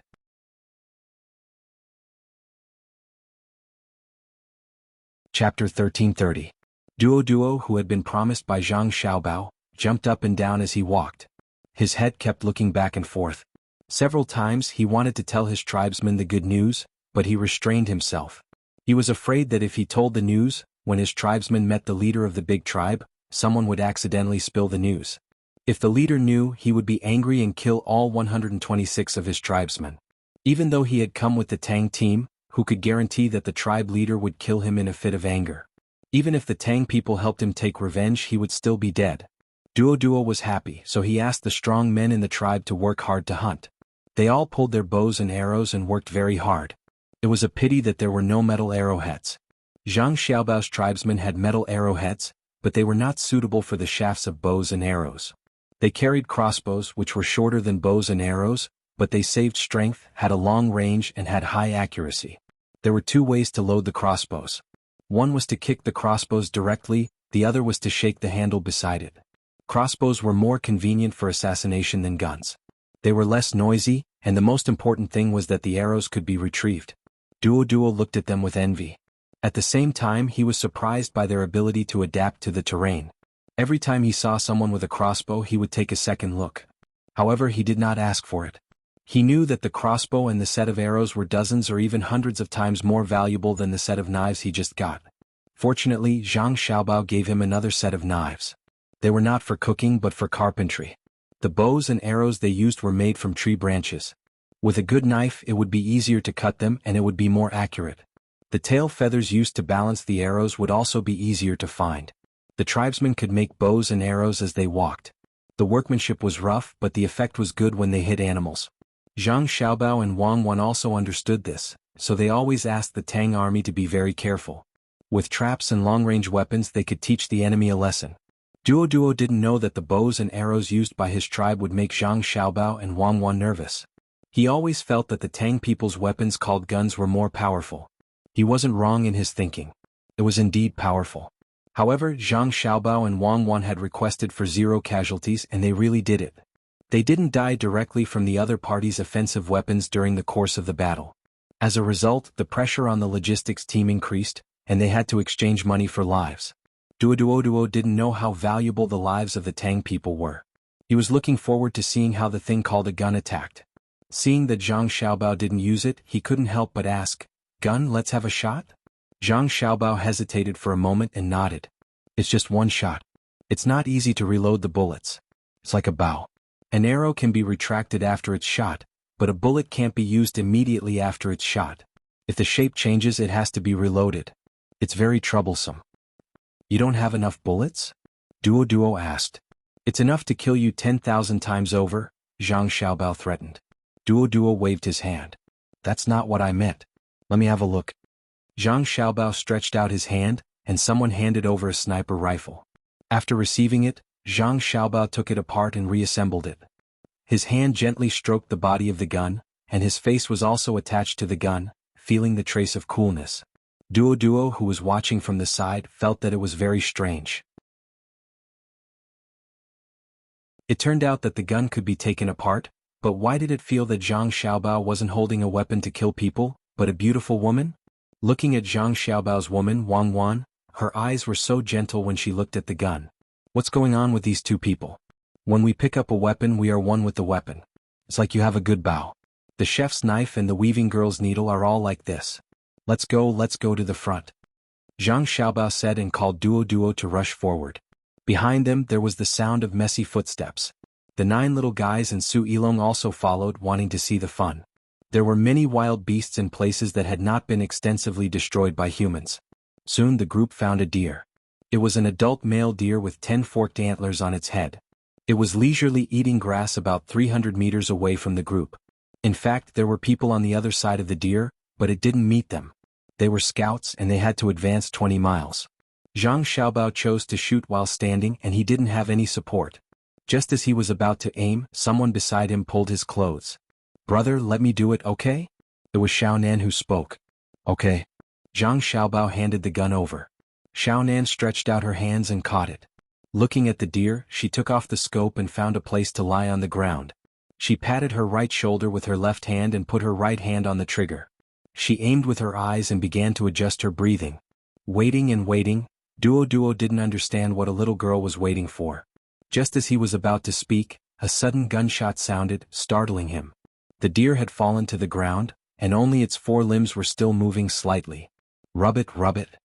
Xiao Bei shouted and ran to Xiao Nan's side, squatting down and rubbing Xiao Nan's shoulders. Xiao Nan was very shy and stood up. "It's okay. I'll be fine after a while. It doesn't hurt." After saying that, she still shook her arm. It was obvious that the recoil just now made her feel uncomfortable. Usually, she didn't use a sniper rifle to practice. Her pistol was also the most accurate among the 9 of them. Her firing speed was also fast and she could hit anything within 35 meters. Duo looked at the fallen deer, and then looked at the girl who had just used the gun in disbelief. He ran toward the deer. When Zhang Xiaobao and others came near, he was still observing. There were no other wounds on the deer's body. Only its eyes were messy. When he lifted the deer's head, the other eye was also the same. Needless to say, it must have gone in from one eye and come out from the other. Duo looked back at the place where he was standing before and looked at Xiao Nan again. He asked in surprise, "You can hit the eyes from so far away?" "I didn't aim at the eyes. I aimed at the head. It was so far away and I didn't use the scope. I couldn't see the deer's eyes." Xiao Nan was still shy and didn't show any pride. She knew that her brother and sister were better than her. She needed to continue practicing.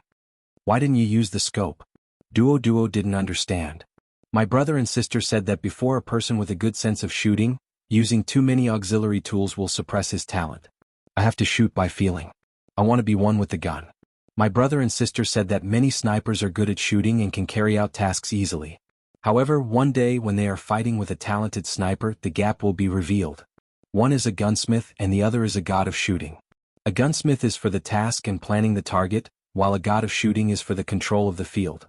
A god of shooting who doesn't waste his talent and works hard can sometimes even control the shooting range by intuition. Within that range he is a god of shooting," Xiao Nan said with yearning. She was still holding the sniper rifle. Duo couldn't understand how powerful a god of shooting was, but he knew how powerful the little girl in front of him was. At such a far distance, where the arrow couldn't reach, she could hit the head as she wished. If it was a normal person he would probably die. No wonder the tribal leaders were so scared when they talked about the weapons of Tang. Even children could kill people easily. It was said that there were countless people in Tang. If everyone had a gun, Duo didn't dare to think about it anymore. He used to admit that Tang was powerful, but it was just an impression. When he saw the team of Zhang Xiaobao and Wang Wan, he felt that Tang had countless good things. Now he really admitted that Tang was unimaginably powerful. While he was thinking, Zhang Xiaobao had already skinned the deer. This deer's skin was too complete and the deer was not small. He could make something for his brothers and sisters. After thinking about it, Duo found that a large part of the deer's skin had been skinned very well, even better than his. He was too embarrassed to help, so he squatted aside and watched. Then he said to Zhang Xiaobao, "The deer head should be given to your sister." "Oh." Zhang Xiaobao replied casually. "It is the symbol of a warrior. When our children hunt for the first time, they will leave a part of the beast for their children." Duo thought that Zhang Xiaobao was greedy for the deer head, so his tone was a little different when he persuaded. Zhang Xiaobao didn't stop. "Can I leave it? She has killed too many animals. The purpose of killing animals is to eat and use, not to show off. Otherwise, it is disrespect to life and blasphemy to humanity. When you leave the head of an animal on the wall, you want to show others how good you are at killing animals and how powerful you are. My wife and I don't need to put any head on the wall, but where we are standing, who dares to say that we are not powerful? Yes, I don't want the deer head. That thing takes up space." Thousands of people have died in the hands of my brother and sister, but the paintings on the wall of my brother and sister's house are mountains and rivers. When you show your courage by using other animals' bodies, it is because you are not confident enough. Xiao Nan stood over with a gun and watched the deerskin. His words supported her brother. Although she already knew that her brother was not her biological brother, she didn't understand the difference between a biological brother and a biological brother. Moreover, she had forgotten the things when she was younger, but she always remembered when Xiao Bei gave her candy. So every time someone questioned her brother, she opposed it. Duo was speechless for a while. There were indeed several heads of beasts in his original home. There were bear heads, tiger heads, and many wolf teeth. He even had a chain of bear teeth around his neck. Just like what Xiaonan said, he used these heads to show the power of his tribe. Later he left with the Tang team, so it was not convenient to carry them. No matter how precious the heads of animals were, they were not as precious as a set of knives. He put his hand on his neck and secretly exerted force. When he struggled again, his neck hurt, and the chain of bear teeth was pulled off by Duo. He used his wrist and threw it into the barley next to him. Only then did he feel relieved. "What are we eating tonight?" Zhang Xiaobao asked when he was packing up the deerskin. Xiaobei didn't need to be reminded to know that he was asking about them. He came over to look at the bloody deer and asked, "Didn't we arrive at the tribe's place at night? If I am not satisfied with their hospitality, I will. If I had known earlier, I would have brought our guards. They can be used as training. They are very old, the oldest one is already 20 years old." Xiaobei wanted to say that his guards were not good enough to receive his people, but when he thought about it, he realized that he didn't have any guards that belonged to him. They were all his brother and sister's guards. His 9 guards were still undergoing training, so he was very depressed.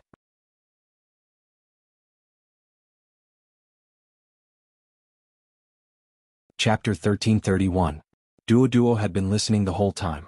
When he heard what Xiaobei said about his guards, he began to guess who this Zhang Xiaobao from Tang Dynasty was. From what they said, the ones following them were not the Tang Dynasty's army, but their own slaves. Oh, they called servants? There were also children, but they didn't come. What did their family do? Also, the little girl with the spear said that thousands of people had died at the hands of Zhang Xiaobao and his woman. Were they not afraid of Tang Dynasty's laws? It was said that killing was not allowed in Tang Dynasty. After hesitating for a while, Duo mustered up his courage and asked Zhang Xiaobao, "What is your status in Tang Dynasty? You killed many people and you are not guilty?" "I am Zhang Xiaobao," Zhang Xiaobao said. "I know. I heard you say that you are a good person. Then what is your status?" Duo was very nervous. Zhang Xiaobao finally stopped what he was doing and looked at Duo in shock. Wang covered her mouth and laughed. Xiaobei said, "Ha, I'm dying of laughter. Uncle Duo, you are really interesting. Brother, you are also interesting." Zhang Xiaobao also laughed and patted Xiaobei's head. He said to Duo, "Since you don't know my name, it's useless to talk about the official position. This war against the Duo was planned by my wife. As for me, I am responsible for mobilizing people to help transport things. You understand now, right?" Duo looked at Zhang Xiaobao in shock and then quickly turned to look at Wang. He moved his feet and took 5 steps back. Not only did he understand, but he was also frightened. You are Heartless Xiaobao and you are Demoness Cuckoo? You are Xiaobei?" Duo asked in a trembling voice. Xiaobei patted his head and sighed. Uncle, it's not that I want to belittle you, but how do you think you can lead the tribe to greater heights? Come, let me introduce you. This is Xiao Hai and this is Xiao Nan. Her sister is Danan. Don't they look alike? There's also Xiao Gang, Xiao Chong, Xiao Zhu, Xiao Fong and so on. My name is Xiao Yuan. If you're not, wait a minute. Brother, look, Xiaobei is bullying me in front of outsiders. Xiao Yuan could not take it anymore. No, I'm not bullying you. You don't need me to introduce you, right, Uncle Duo? Xiaobei hurriedly asked Duo. Duo kept nodding. Yes, Xiao Yuan will be Xiaobei's man in the future. It's just that he's always bullied by Xiaobei. He doesn't act like a man. What are you talking about? Little Yuan is giving in to me. Uncle, you only know how to bully women. Right, big brother Yuan? Little Bei pouted and said to Toto before smiling sweetly at Little Yuan. I'm so worried. Little Yuan also slapped his forehead. What do you want to eat tonight? Zhang Xiaobao asked again, ignoring the little one's playfulness. Xiaobei smiled at Little Yuan again. He observed the deer and said, Let's eat the venison hot pot. Everyone has a small pot in front of them. Little Yuan and I will share one. There must be chili in the seasoning. Zhang Xiaobao nodded and agreed. He began to ask people to prepare enough portions, and it had to be the best part of the meat. He knew that Xiaobei was still unwilling to eat in the same pot as the children in the tribe. Even though he had washed his new clothes when he changed, he was still tanned. Moreover, he did not undergo hygiene inspection, so Xiaobei was afraid of getting sick. Duo could tell that the children did not like to eat in the same pot as his children, so he could not help but feel a little uncomfortable. However, when he thought about how this person directly started a war against the cannibals, his status was naturally very, very high. so high that he would not have come into contact with him if he did not meet him by chance. Then he suddenly saw Zhang Xiaobao promise the children to make some hot pot, so he used this as a topic. Zhang Xiaobao, can I call you guys like this? You guys okay? Xiaobei, do they like to eat meat? You can call me whatever you want, but you can't call me you guys. Sounds awkward to me. You don't have to care too much. My wife and I are actually very kind. Really? Okay, I won't say that we are kind. I'll just say that we won't kill you guys. You should believe me, right? When Zhang Xiaobao spoke, he saw the look in Duoduo's eyes again. Wang Wan was still smiling. She remembered how Xiaobao looked when he said that he was a good person yesterday. When she saw Duoduo looking over, she quickly tried to become serious and said, Xiaobei and the others like to eat everything. They're not picky about food. You see that they don't eat in the same bowl as your children, right? Wang Wan immediately thought of this question. Duoduo nodded embarrassedly. Zhang Xiaobao smiled at him to show that he understood, but he still explained, actually Xiaobei and the others don't like to eat in the same bowl as other children. It's not that they dislike it but that they are afraid. We walk around the capital and every place is different. To put it in a more profound way, it's different from bacteria. It's something that can make people sick. You locals are already used to it. Xiaobei and the others are children. If they get sick from eating together, it won't be easy to treat them. In fact, we put medicine in the food you eat, including the clothes you change. The purpose is to let you take a bath first. Otherwise, why would we be in a hurry to make new clothes for you? We are all afraid that we will get sick before we can fully adapt to your place. Once the words were said, Duoduo didn't feel uncomfortable anymore. Who asked them to not be clean enough? It wasn't enough to be looked down upon from the bottom of their hearts. They could wash off the dirt, but they didn't know what to do when they were looked down upon. After feeling comfortable, Duoduo said to Zhang Xiaobao, just now when you said that they were in a dilemma about what to eat, why don't I give you an idea? Let them roast it. Roasted venison is very fragrant. Thank you, but they said that they want to eat hot pot. I'm not in a dilemma. I have to think about how to make them feel comfortable eating it. I'll do it according to the current deer. If the fiber of the meat is thick, I need to cut it thicker and let them cook it slowly in the hot pot. If the fiber of the meat is thin, I need to cut it into very thin slices and let them cook it. Also, what should we put in the soup? We can't use the pheasant that we just hunted here to make the soup, nor can we use the fish in the river. It's good to use beef bones and pig bones to make the soup, but we didn't bring them. So I just thought about it. It's best to use the local mushrooms to make the soup. Previously we had the throat mushrooms. Together with the mushrooms here, it'll be enough. It can also let them adapt to the local bacterial environment. Add 2 dried abalones. Alright, that's it. Zhang Xiaobao patiently analyzed Duoduo. As he analyzed, he counted with his fingers like a child, calculating the counteracting incompatibility of the food. Duoduo was dumbfounded. Was this still cooking? This wouldn't do. His clansmen also had to consider the food they ate. They would have starved to death long ago. However, listening to it, he felt that it would definitely taste good. It was a pity that he couldn't compete with the children and the injured.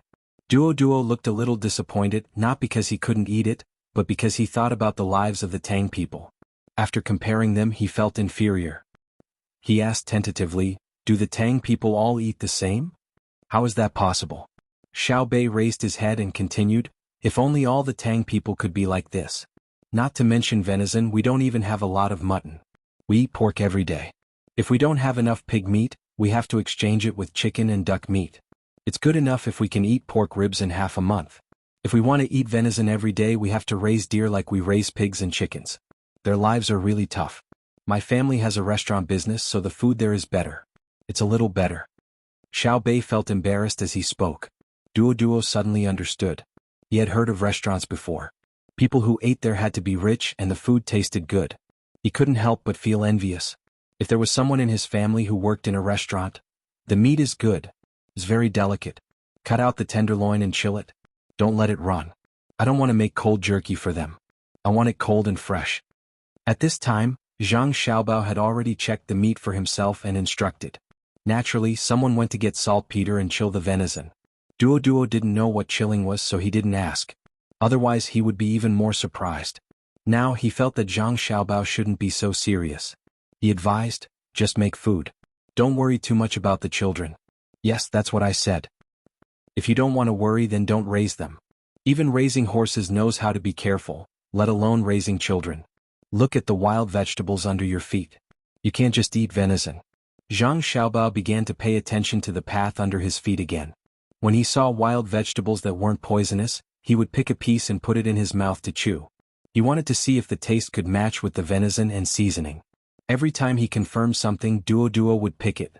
There were many wild vegetables in the mountains. He was usually very careful when he ate them, afraid that they would be poisoned. Small root vegetables? Sure enough, it's time to eat. Babies, what should we do? Zhang Xiaobao suddenly found many small roots of garlic. The scientific name was allium white. He dug one out of the soil and tasted it. He asked the little ones. The 9 children began to feel awkward. They knew that if they had small root vegetables, they would also have cat ears. Then they could eat the small root vegetables with cat ears soup. It was very delicious. If they added a small plate of sliced cucumber with some salt, it would be even better. But someone had already gone to prepare the venison. What should they do? One by one they frowned. Duo was puzzled. Your family is full of foodies. You frown when you're cooking and you also frown when you're eating. It's as if you're in a dilemma. Is it more difficult than fighting a war? You can put the two together and eat them both. Duo felt that he was very smart and proposed a solution.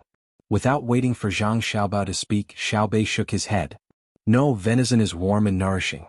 The small root vegetables are spicy and also nourishing. The cat ears are earthy and can suppress the slight spiciness of the small root vegetables. Together with the cucumber, it will improve the taste and clear the stomach. It's a good combination. Therefore, we can't eat it together with venison. Otherwise, we won't be able to taste the venison. Also, after eating, should we take cold medicine to digest, licorice to balance, or medicine to warm the spleen and stomach to stabilize?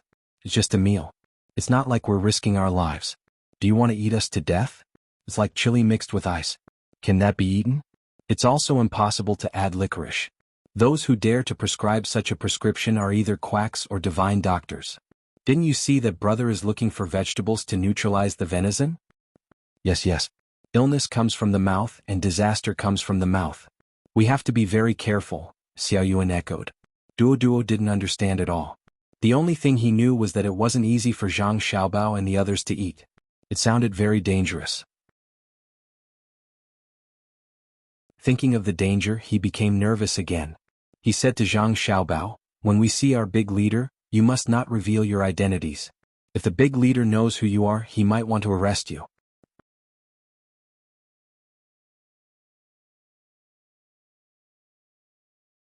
Chapter 1332. Duo spoke very sincerely. After knowing who Zhang Xiaobao and Wang Wan were, he knew the difference between them. They were actually the leaders who started the war against the cannibals. However, he was also worried. This time, the leader of his tribe helped the cannibals once. He thought that the cannibals would succeed, but who knew that the great Tang would be so prepared? Not only did the sneak attack plan fail, but the cannibals were also beaten up. The cannibals did not resist at all and ran away without a trace. Thus, the great Tang troops ran to the tribe and searched. The leader did not dare to resist, but he also searched his small tribe again. If the leader knew the identity of Zhang Xiaobao and Wang Wan, would he play tricks behind their backs and capture them? The two of them were very important to the great Tang. At that time, they could exchange for more compensation from the great Tang. What should he do then? Zhang Xiaobao blinked and suddenly said happily, "Does it mean that if we perform a little worse and give your leader a good opportunity, he will make a move? This matter can be solved in advance, right, madam?" Wang Wan's eyes also brightened. She also looked at Duo and asked, "Can we really let your leader make a move?" "Not necessarily, right?" Duo began to lose confidence. He could see that Zhang Xiaobao and Wang Wan were looking for an opportunity to make a move on the leader of his tribe. Looking at the people from the great Tang, Duo began to think. After a while, he gritted his teeth and said, "If you believe me and can give me enough things, I can trick them out. You can do it directly. This way, I will be responsible for persuading the others and making them listen to you." "What if you fail?" Zhang Xiaobao asked. "My life will be taken by them." Duo put on an expression as if he was not afraid of death. Zhang Xiaobao waved his hand. "Forget it. Let's just follow the previous plan and directly use a strategy to kill. Your people will not be convinced. I still need them to follow the team and do things. It is easy to kill people, but it is hard to change their minds. We should pursue benefits and not force them." "I think so too," Wang Wan agreed.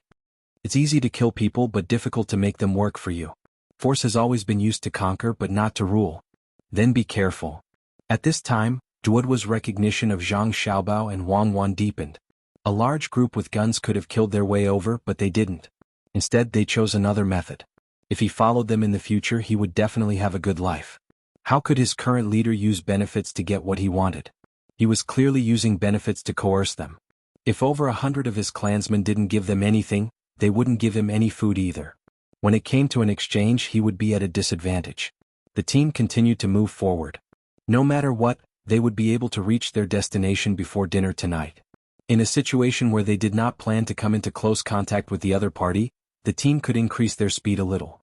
They could hunt more wild beasts and store them to replenish the team's daily consumption.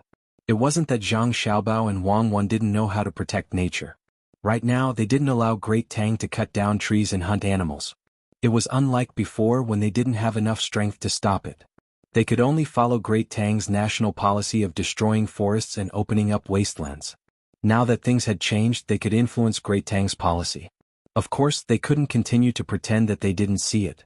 Bamboo forests could be cut down, and after cutting them down they would have to plant new ones. Bamboo had a short growth cycle, and the old bamboo forests couldn't be touched. That was a cultural and precious resource. In fact, it was fine to cut down trees, but they had to be separated into different types of forests. Take the old red pine forest for example. They couldn't bear to part with them and wanted to leave them for their descendants, let alone others. As for opening up wastelands, they had to clear up the wastelands first. How many people did Great Tang have? Wasn't there enough land for them to plant? If they felt that the land was too small, they could just expand. If people came over to plant them, they wouldn't have to pay a single copper coin in taxes. They could even give them subsidies. But this wasn't the Great Tang, and it was impossible to kill all the wild beasts in the area. If 12,000 people could kill all the wild beasts in the area, it meant that the wild beasts had been on the verge of extinction before. This was impossible.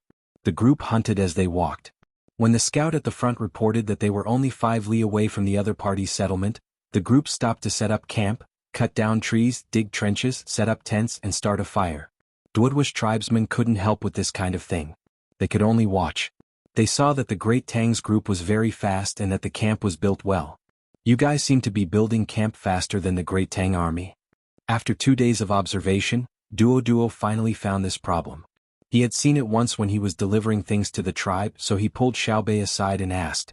Xiaobei and the other 9 people, including Su Yilong, were helping to measure the depth and width of the trenches, as well as the sturdiness of the stag trenches. Especially the trenches, the depth and width were not fixed. They had to look at the terrain. If there was a run-up, the trenches had to be widened. If there was something in the surroundings that could be filled in, the trenches had to be deepened. When Xiaobei was pulled back by Duoduo, he was on a small mound more than 160 meters away from the trenches.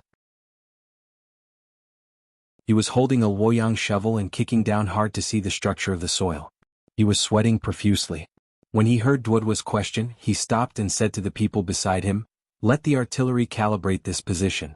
Even I can kick down, let alone you. What if they dig to fill in the trenches? 1 small cannon and 3 grenade launchers are enough. Let's see who dares to come over and dig." Then he turned around and asked, "What are you doing, uncle? I mean, compared to the Great Tang army that came before, you guys look more, it's faster to follow Yanjin, right?" Xiaobei helped Duoduo say.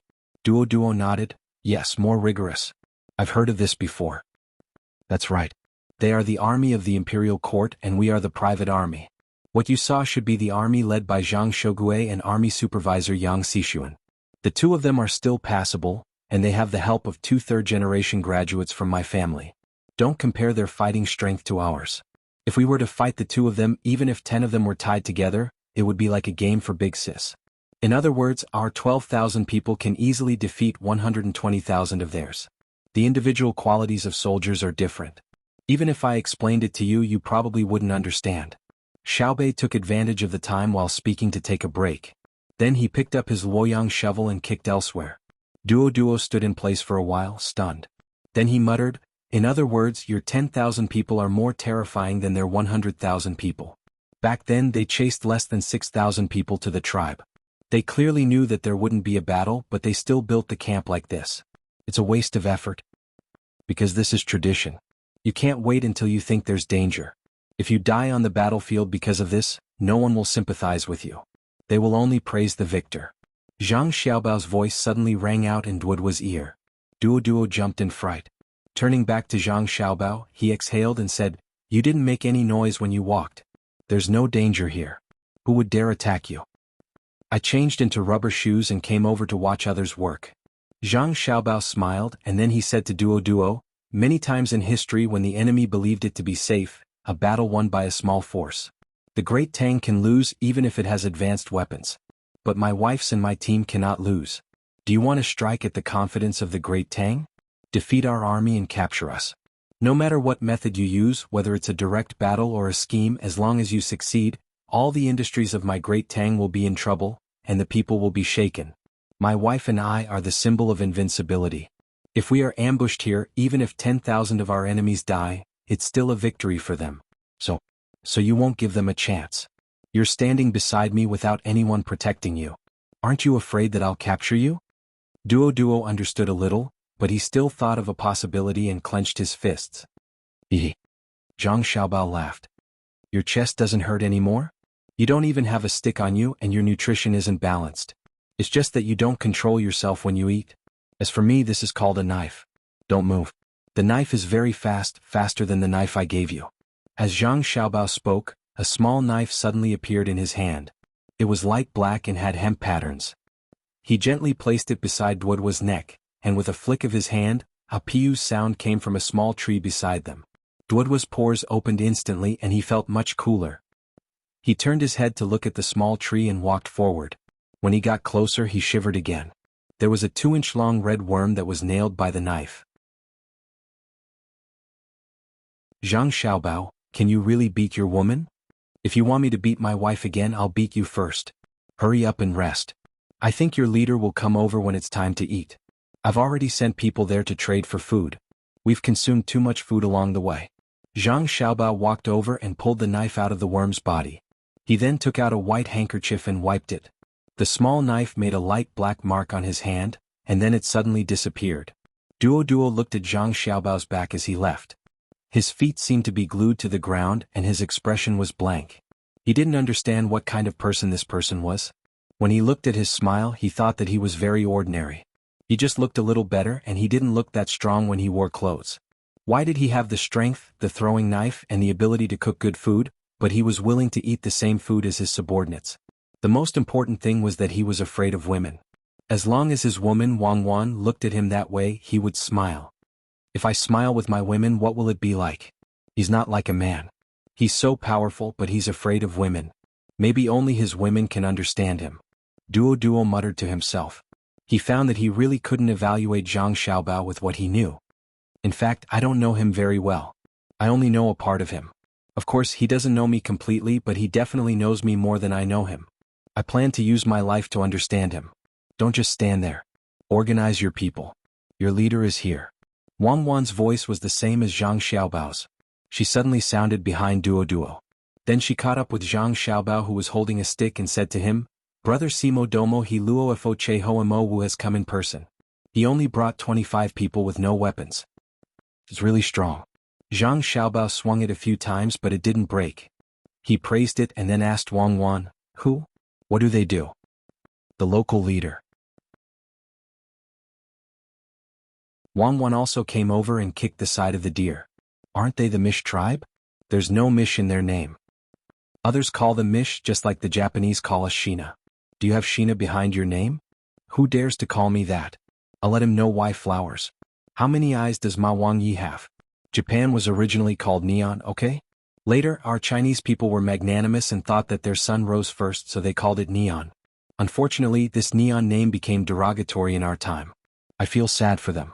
Come with me to meet some Moda people." Zhang Xiaobao threw down the stick and walked in the direction Wang Wan pointed.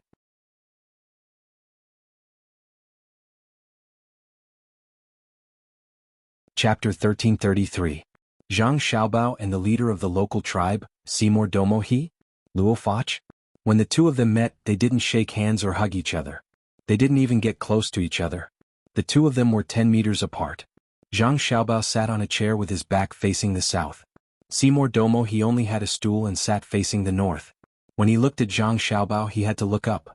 It was not that Zhang Xiaobao was deliberately making things difficult for him. It was the rules that represented the dignity of the Tang Empire. How could a leader of a small tribe be on the same level? He was already being merciful by not making him kneel. As for why they could put their arms around each other's shoulders when they met, it was to show that they were close. When to be close and when to be dignified was decided by the person in charge. It was also decided by strength. At this moment, Zhang Xiaobao decided to be dignified. After all, thunder and rain were the grace of the emperor. Seymour Domo he below? Luo Fach? Brother Himo Wu, why are you here? Zhang Xiaobao asked in a sarcastic tone. Seymour Domo he? Luo Fach? Brother Himo Wu felt very uncomfortable when he heard this. He was not your subordinate. What right do you have to treat me like this? Although he was unconvinced, Seymour Domo he showed a respectful expression and replied, We see that the envoy from your country has traveled a long way and have worked hard. Therefore we are here to greet you personally. After he finished speaking, he raised his head and looked at them, as if he was here to visit them, giving them a sense of being neither servile nor overbearing. Zhang Xiaobao, who was sitting on the chair, sneered, Ha, we are not here to visit you. We are here to kill. Since we are here, someone must die. Seymour Domo he took a deep breath and forced a smile. He asked, Who do you want to die? Those who stare at us die. Those who bare their teeth at us die. Those who are disrespectful to us die. Those who do not listen to us die. Those who make me uncomfortable when they smile at us die. Come, Seymour Domo he, give me a smile. Zhang Xiaobao rested one leg on the armrest of the chair and leaned against it, casually saying to Seymour Domo he. Beside him, someone had already raised his gun and aimed it at Seymour Domo. Seymour Domo felt deeply humiliated. It wasn't just him. When everyone heard Zhang Xiaobao's words, they felt that Zhang Xiaobao was too much of a bully. He had come to take a look. Even if they didn't treat him well, there was no need to humiliate him. Facing the threat of death, Seymour Duomo finally chose to compromise. He raised his head and gave Zhang Xiaobao a smile that he thought was the most beautiful. He really did not want to die in such a sullen manner. Yes. Not bad, but you need to practice more when you go back. We will go over tomorrow morning. Are you all ready to welcome the Shangguan kingdom? Zhang Xiaobao and Wei Wei nodded and asked Seymour Domo he. We're all ready. Seymour Domo he couldn't say anything else. In truth, he hadn't been prepared at all. He had only just learned that the great Tang had come and said that they wanted to trade. After learning that it was Zhang Xiaobao and Wang Wan's army, he had come with a nervous heart, intending to understand the purpose of their visit. He hadn't expected that Zhang Xiaobao would treat him like a subordinate on their first meeting. After all, he was the leader of more than 3,000 people, and yet he wasn't given the slightest bit of respect. This was too much. After silently cursing, Seymour Domo he felt much better. He adjusted his emotions and began to consider proper matters. Zhang Xiaobao and Wang Wan had come to his territory. He had helped the Arabs before, so if they used this to cause trouble again, how should he deal with them? Zhang Xiaobao was satisfied this time. He didn't insist on making things difficult for this man. He had noticed that this man called Seymour Domo he had an indifferent expression in his eyes. He was very calm, very relaxed, and very reserved. He wanted to be on equal footing with him and display the prestige of a leader of a small tribe. For some reason, Zhang Xiaobao couldn't help but think of that Filipino President Aquino from a documentary. He was an idiot who couldn't see the situation clearly and had an extremely poor attitude. Every time someone died on his side he would laugh. This was a sign of immaturity and political wisdom. Even if you were secretly happy and no one cared, you had to pretend. Even the President of the United States didn't dare to laugh, so what were you if you weren't an idiot? This was respect for life. This Seymour Domo he gave Zhang Xiaobao precisely this feeling. Say, you have a tribe of 3,000 people that doesn't have anything, so what are you pretending for? What right do you have to appear equal in front of me and play neither servile nor overbearing? Haven't you read too many historical stories? No wonder the great Tang spoke so smoothly. With this thought in mind, Zhang Xiaobao waved his hand, closed his eyes and leaned back to rest. Seymour Domo he, you can go back now. We'll be there tomorrow. Why don't you stay for a meal? It's getting late.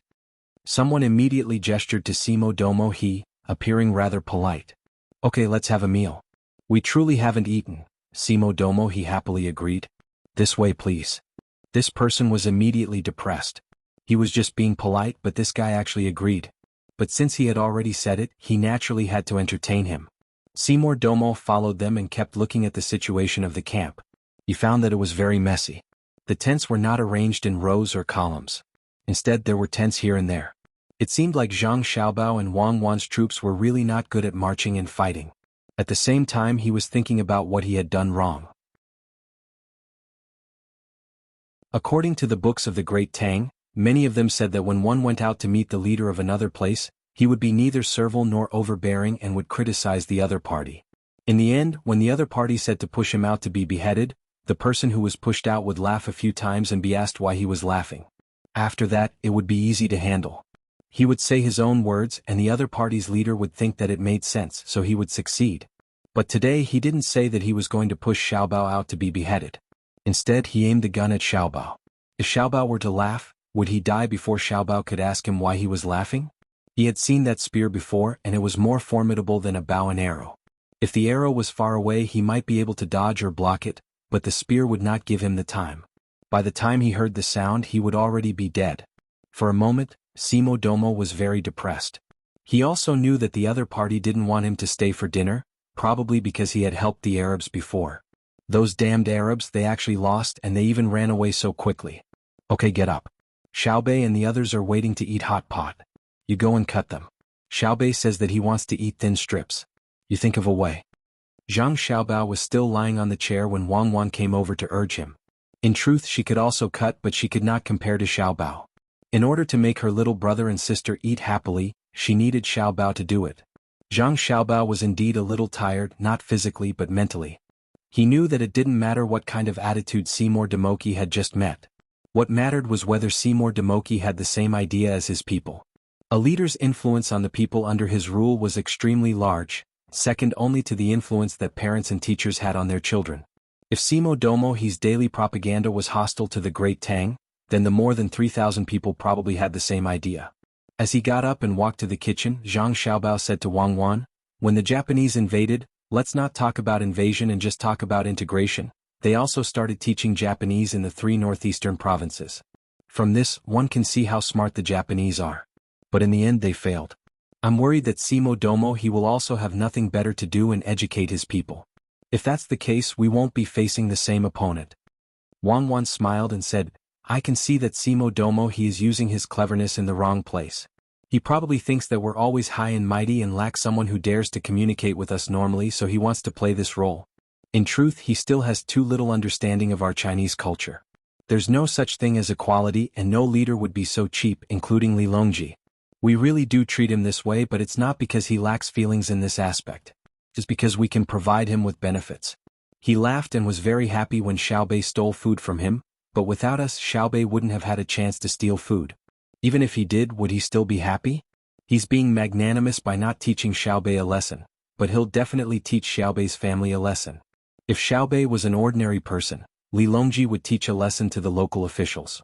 As for us, we can communicate with the people of Tang equally, but Simo Domo He thinks that we're used to being high and mighty, so he wants to give us a special impression. Oh. Well said. Where's the meat? Zhang Xiaobao had already arrived at the big tent that served as the kitchen. He saw the washed wild vegetables, but he couldn't find the meat that he wanted to cut. Little young master, here. Someone outside answered and brought in a tray. There was a large piece of venison on the tray. It was estimated to be around 40 jin. Zhang Xiaobao glanced at it and said, It's too much.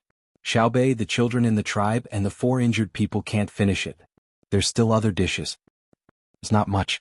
Don't we have little young master and little miss? 5 jin is enough for the 2 of you. After dipping it in the soup, the weight of the venison will be lighter. The person who came in looked at Zhang Xiaobao and Wang Wan with an expectant gaze. We'll eat with you, little young master. We need someone to watch the little ancestors when we eat hot pot. Tonight we have 2 dishes.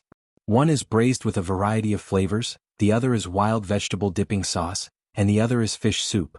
It's not worse than hot pot. The main dish is hot dry biscuits. The person introduced what they were going to eat tonight. He meant that they didn't need to eat with them. They ate well so they could accompany the little ancestors to eat hot pot. Zhang Xiaobao hesitated and looked at Wang Wan. Seeing Wang Wan nod, he said, Okay, Cuckoo and I will be extravagant today. We won't eat with you. Find Duo and invite him to eat. He probably hasn't eaten our hot pot before.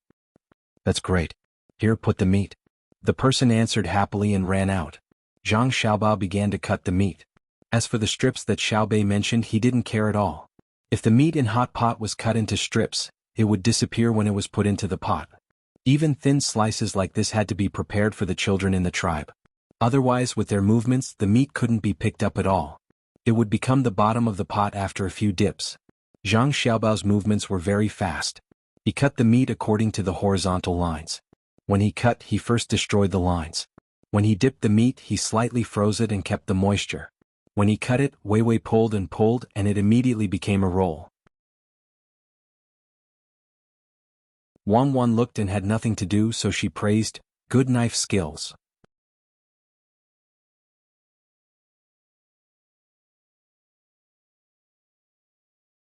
Chapter 1334. Don't just look at it and talk. Put it in the wooden tray over there. Don't let it melt later. It is not easy to form cold fresh meat in such a short period of time. If it is slightly frozen, once it is cut, it will become the taste of watery meat. Zhang Xiaobao did not stop moving his hands and instructed Wang Wan, who was standing at the side and watching without helping. Wang Wan had been admiring Zhang Xiaobao's knife skills. It looked very ordinary. He just made a cut and then lifted the knife. What was different was that the meat was rolled up instead of in pieces. It was obvious that he had added other movements when he was cutting. There was a hidden force. After all, cutting by hand was not like a meat slicer. Hearing Zhang Xiaobao's dissatisfied voice, she smiled and quickly went to get the wooden tray in the ice. She did not forget to put a few pieces of ice around it. After putting it on the tray, Wang Wan looked at the meat roll and praised, "The meat is so good. It is actually a small circle of white meat. It is almost like lamb. There is fat. Otherwise, why does it need to be frozen? Otherwise, the fat can't be cut so thin and stick to the knife.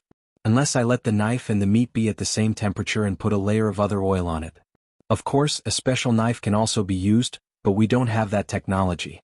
It would be better if we have cold-forged knives." Zhang Xiaobao took another piece of meat and sighed as he cut. Wang Wan did not say anything. The technology was several generations behind. If there was cold forging technology, the first knife made would not be a kitchen knife but a scalpel. Also, the cutting knives and kitchen knives of the lathe were luxurious enough to use cold forging technology. Seymour Domo is staying for dinner. Should we entertain him? Wang Wan thought of another thing. Entertain him. Just entertain him. He will eat hot pot with us. The people he brought will eat with others. It is a matter of etiquette. But we don't need to talk to him about serious matters. We don't even need to talk. Zhang Xiaobao suddenly stopped and looked at the meat. It was actually injured. This piece has to be cut out. We don't want this part of the meat. The knife in Zhang Xiaobao's hand moved back a distance. He wanted to cut down and take a look. He shook his head and continued to move back. This time he finally let go of the tangled piece of venison. Wang Wan took it and looked at it. She rolled her eyes a few times and said, "He must have hit a hard rock or something and then stabbed himself. Otherwise, there wouldn't be such a scar in this place. It's not easy to live after all. I think it's good to be alive. If it's really too easy, don't you think life will be boring? There's still so much meat waiting to be cut. Now I know why it was so expensive to cut meat by hand."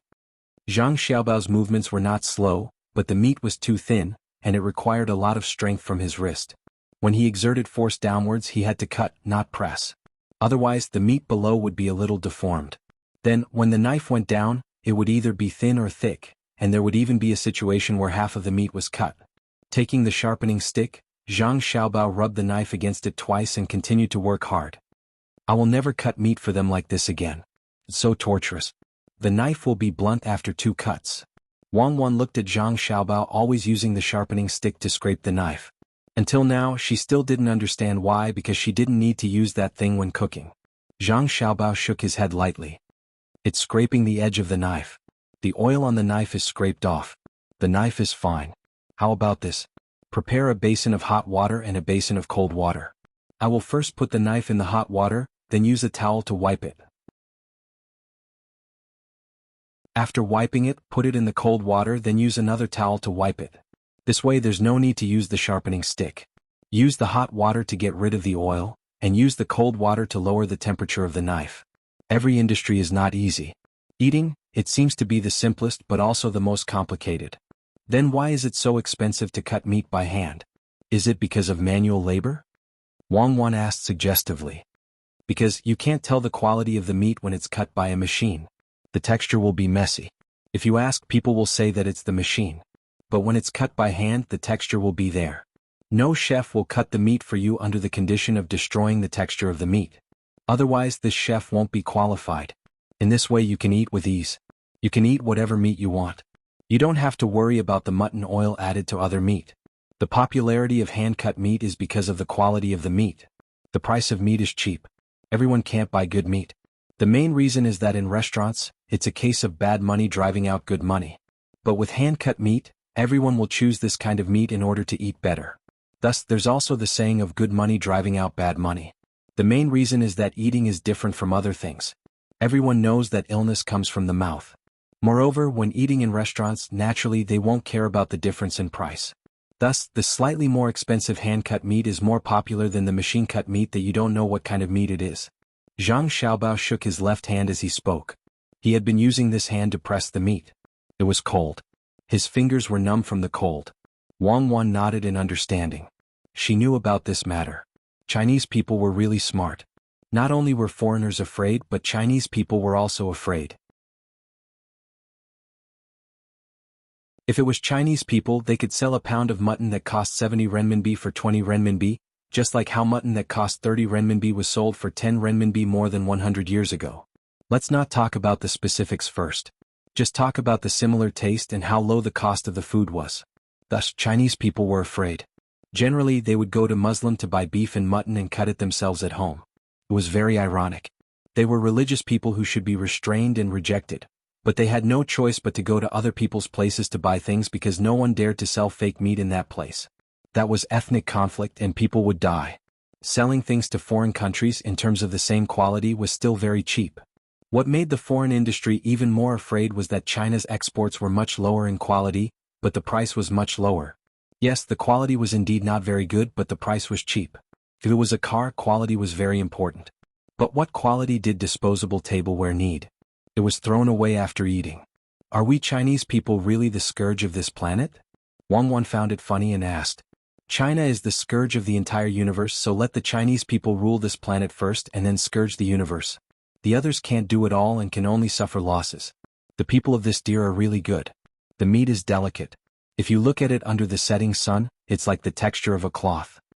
Zhang Xiaobao pinched a piece of meat and looked at it under the light. Wang Wan came over to take a look and nodded.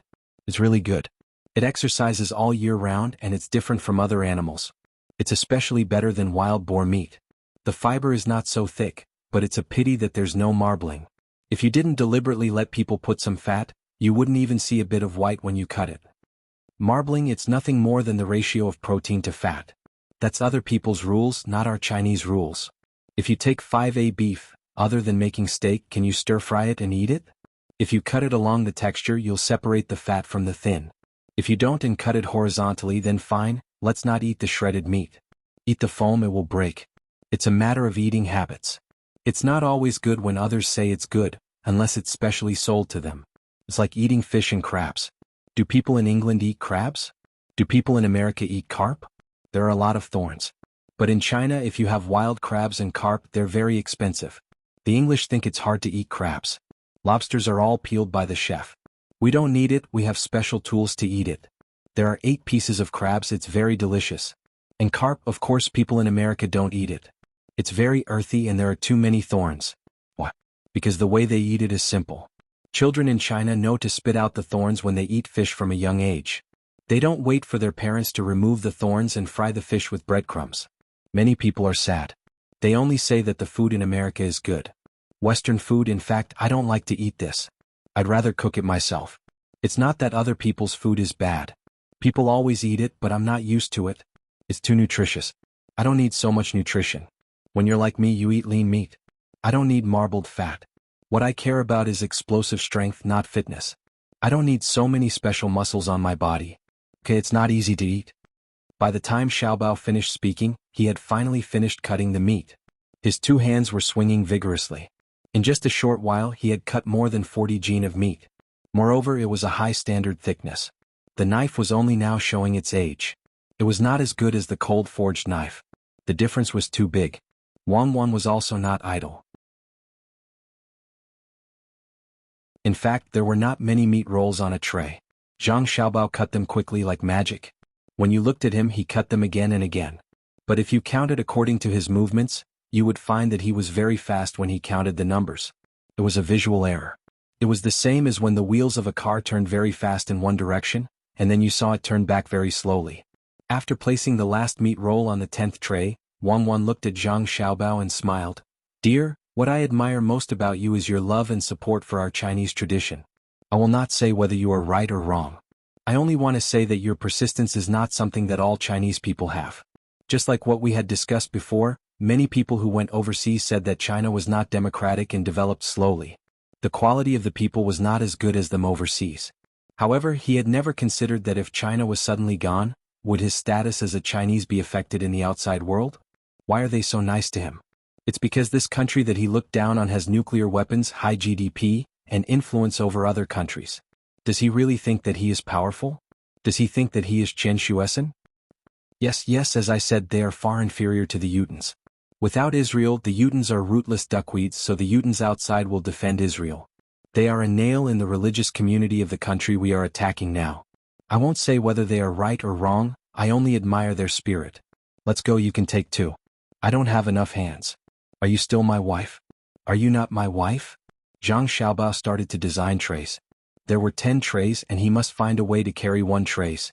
He will carry 1 trays, carry 1 in each hand, place 1 on his arm axle and 1 on his shoulder. That will be 7 trays and he still has 3 trays left.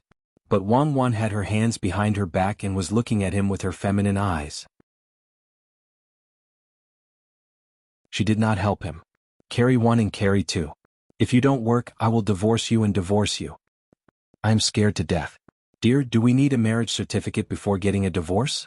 Take it out and let this concubine take a look. Wang Wan helped Zhang Xiaobao adjust the tray on his head and said with a smile like a flower.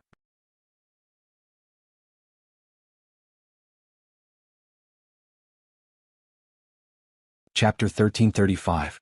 Fresh venison is here. Zhang Xiaobao shouted and rushed over with 7 trays on his body. The 9 little guys immediately rushed forward and reached out to help. Wow, brother, you're amazing.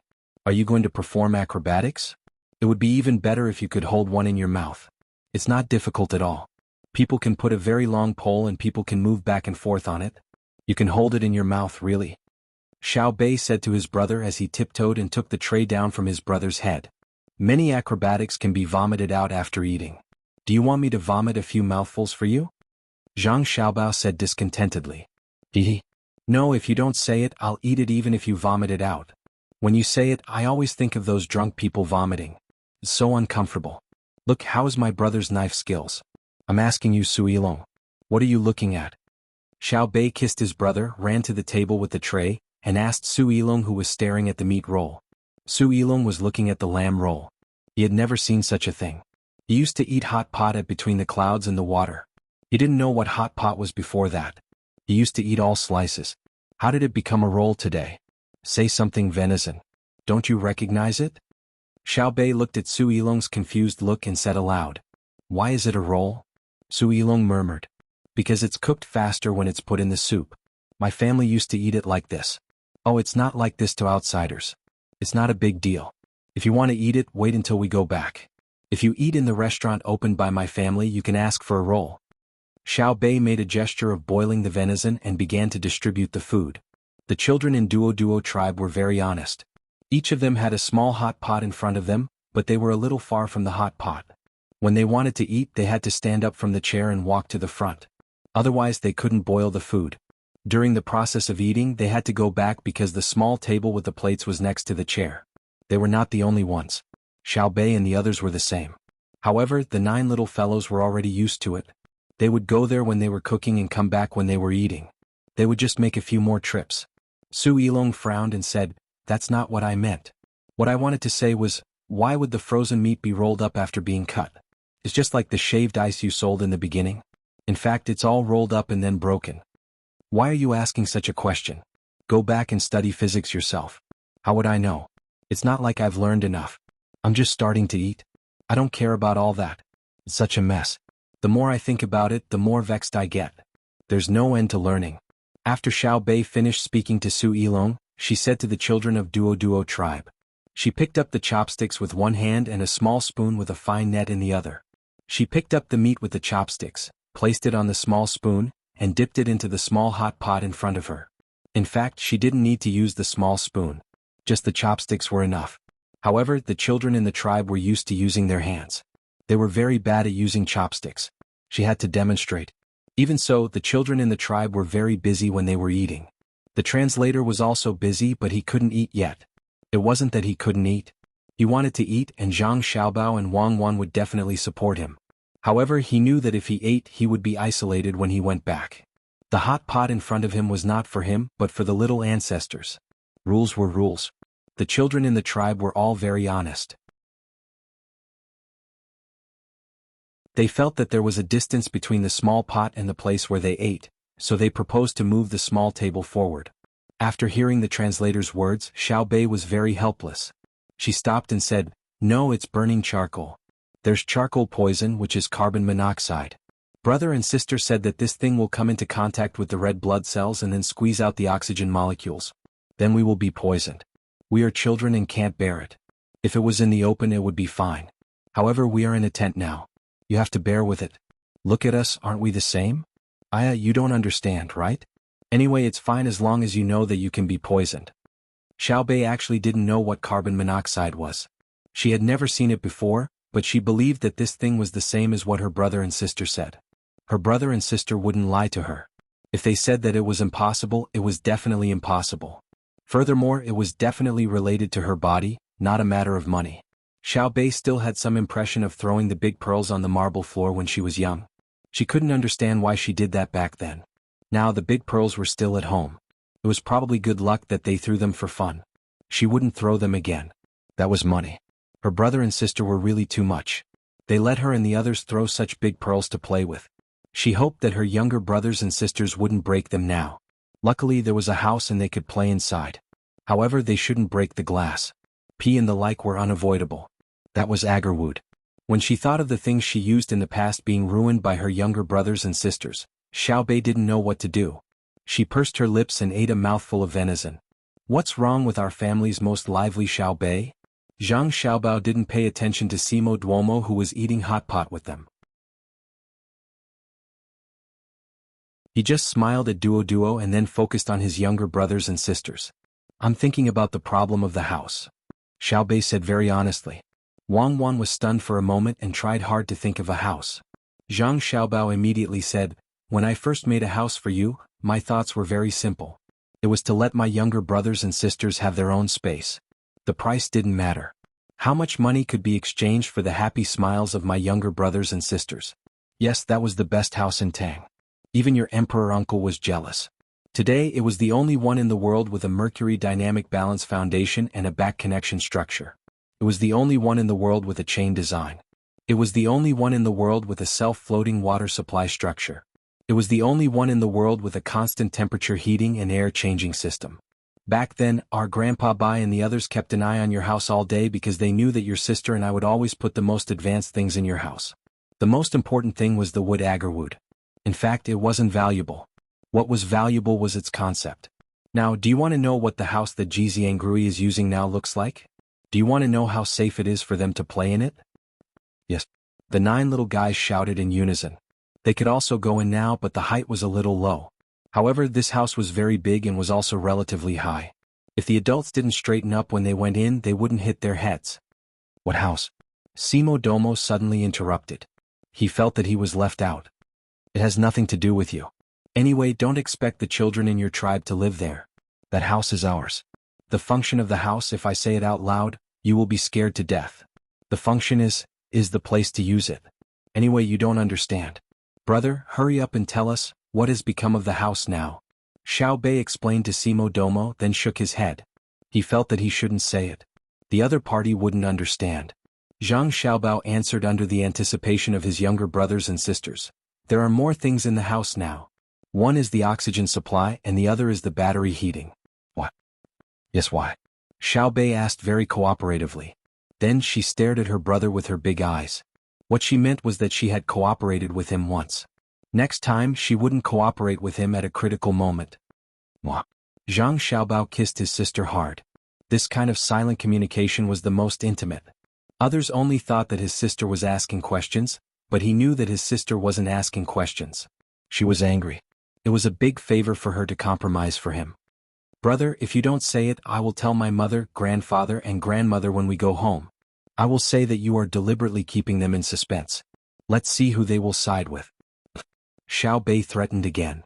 "You should tell your emperor and let him control your brother," Simo Domo said to Xiao Bei as if they were close friends. Xiao Bei turned his head and pursed his lips. "Are you stupid? I was just saying it to my brother, but you took it seriously. If I took it seriously, it would be useless no matter who I looked for. Even if I looked for my grandparents, they would tell me to beat your brother when we see him. In the end, when we really saw him, we couldn't wait to feel sorry for him. Do you think I am stupid? This is a disease that needs to be treated. Brother, tell us quickly. We are all waiting." "Ah." Zhang Xiaobao laughed heartily and kissed his sister again. He said, as expected of the person in charge of foreign affairs, "You are indeed amazing. Good, let me tell you. Now, Jiziangrui is using your original house. There is a separate ceiling system inside.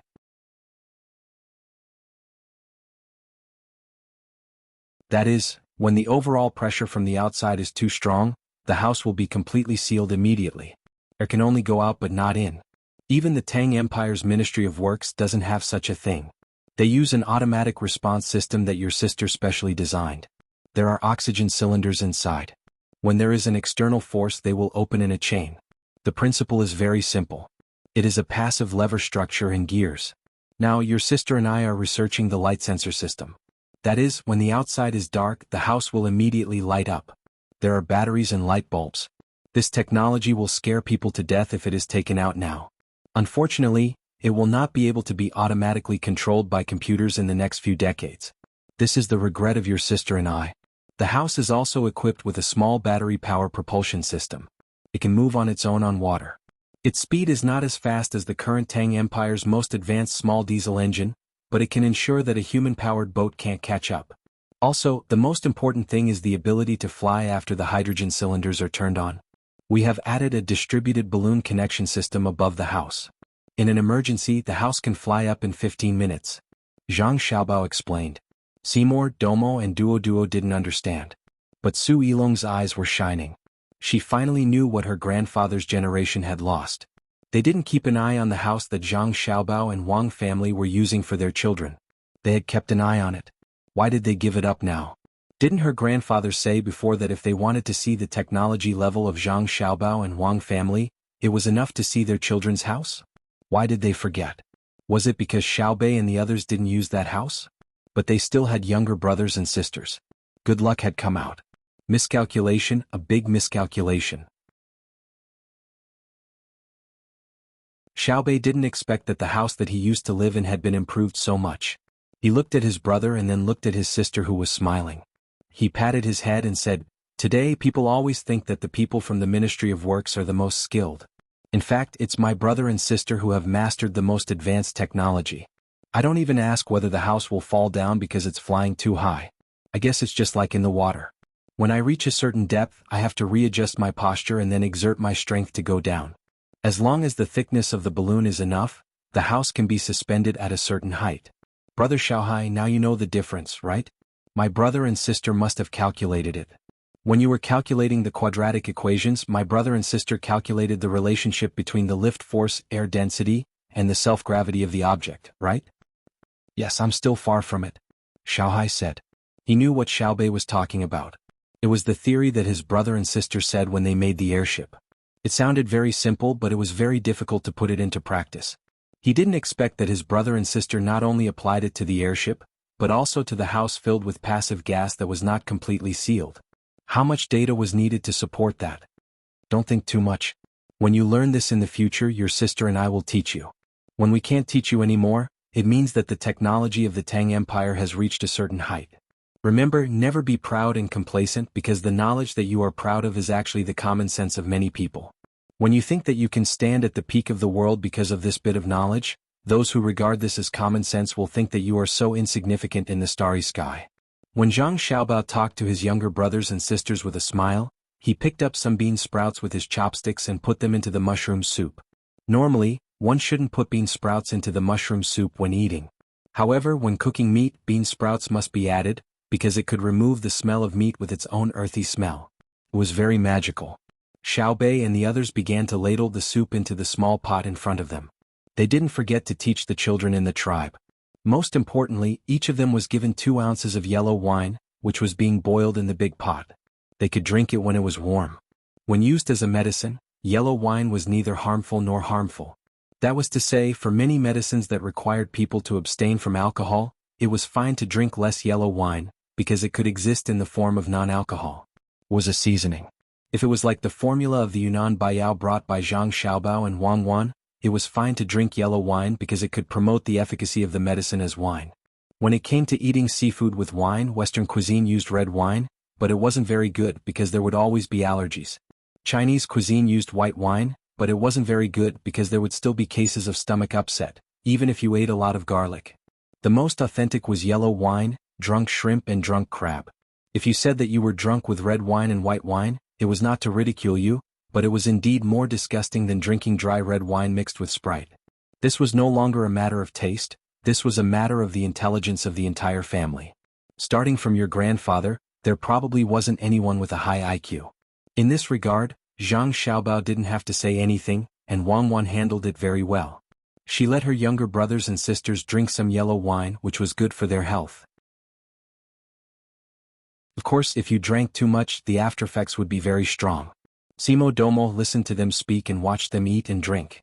He also learned from them. The food was indeed very delicious, especially the dozens of seasonings. He felt dizzy just looking at them and didn't know how to choose. After that, he looked at the children and realized what seasonings Xiaobei and the others used, so Simo Domo followed suit. But what he didn't know was that Xiaobei and the others didn't use the same seasonings for everything. They would ask someone to bring a new bowl at any time, and then mix it according to the type of food. Zhang Xiaobao was also eating. As he ate, he felt that it was about time, so he asked Simo Domo, "We don't know each other very well. Can we hold a few competitions to improve our relationship?"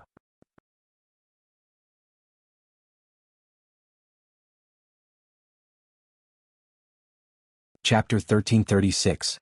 At this moment, Simo Domo's mind was in a mess. He wanted to find out why the great Tang had come to his side. He knew that helping the Arabs had angered the great Tang, and they had even stolen many of the things stored in his tribe. Fortunately, the current season was not bad. If they had stolen the things in the winter, many people on his side would have starved to death. A group of great Tang soldiers had just left, and now another group had arrived. There were even more people than before, and the ones leading them were the legendary Zhang Xiaobao and Wang Wan. The Arabs had told him that these two were ruthless. Most importantly, in their first meeting today, the two of them did not seem to be very friendly. It seemed that he had used the wrong strategy and should have lowered his head. Now that the other side had brought up a competition, he did not know what the other side was planning. Could it be that they wanted to capture everyone on his side during the competition? With so many thoughts in his mind, the delicious taste of the hot pot gradually faded away. Simo Domo he slowly swallowed a piece of meat and looked at Zhang Xiaobao, who had suddenly become amiable, and asked, "What are we competing in?" "We can compete in anything.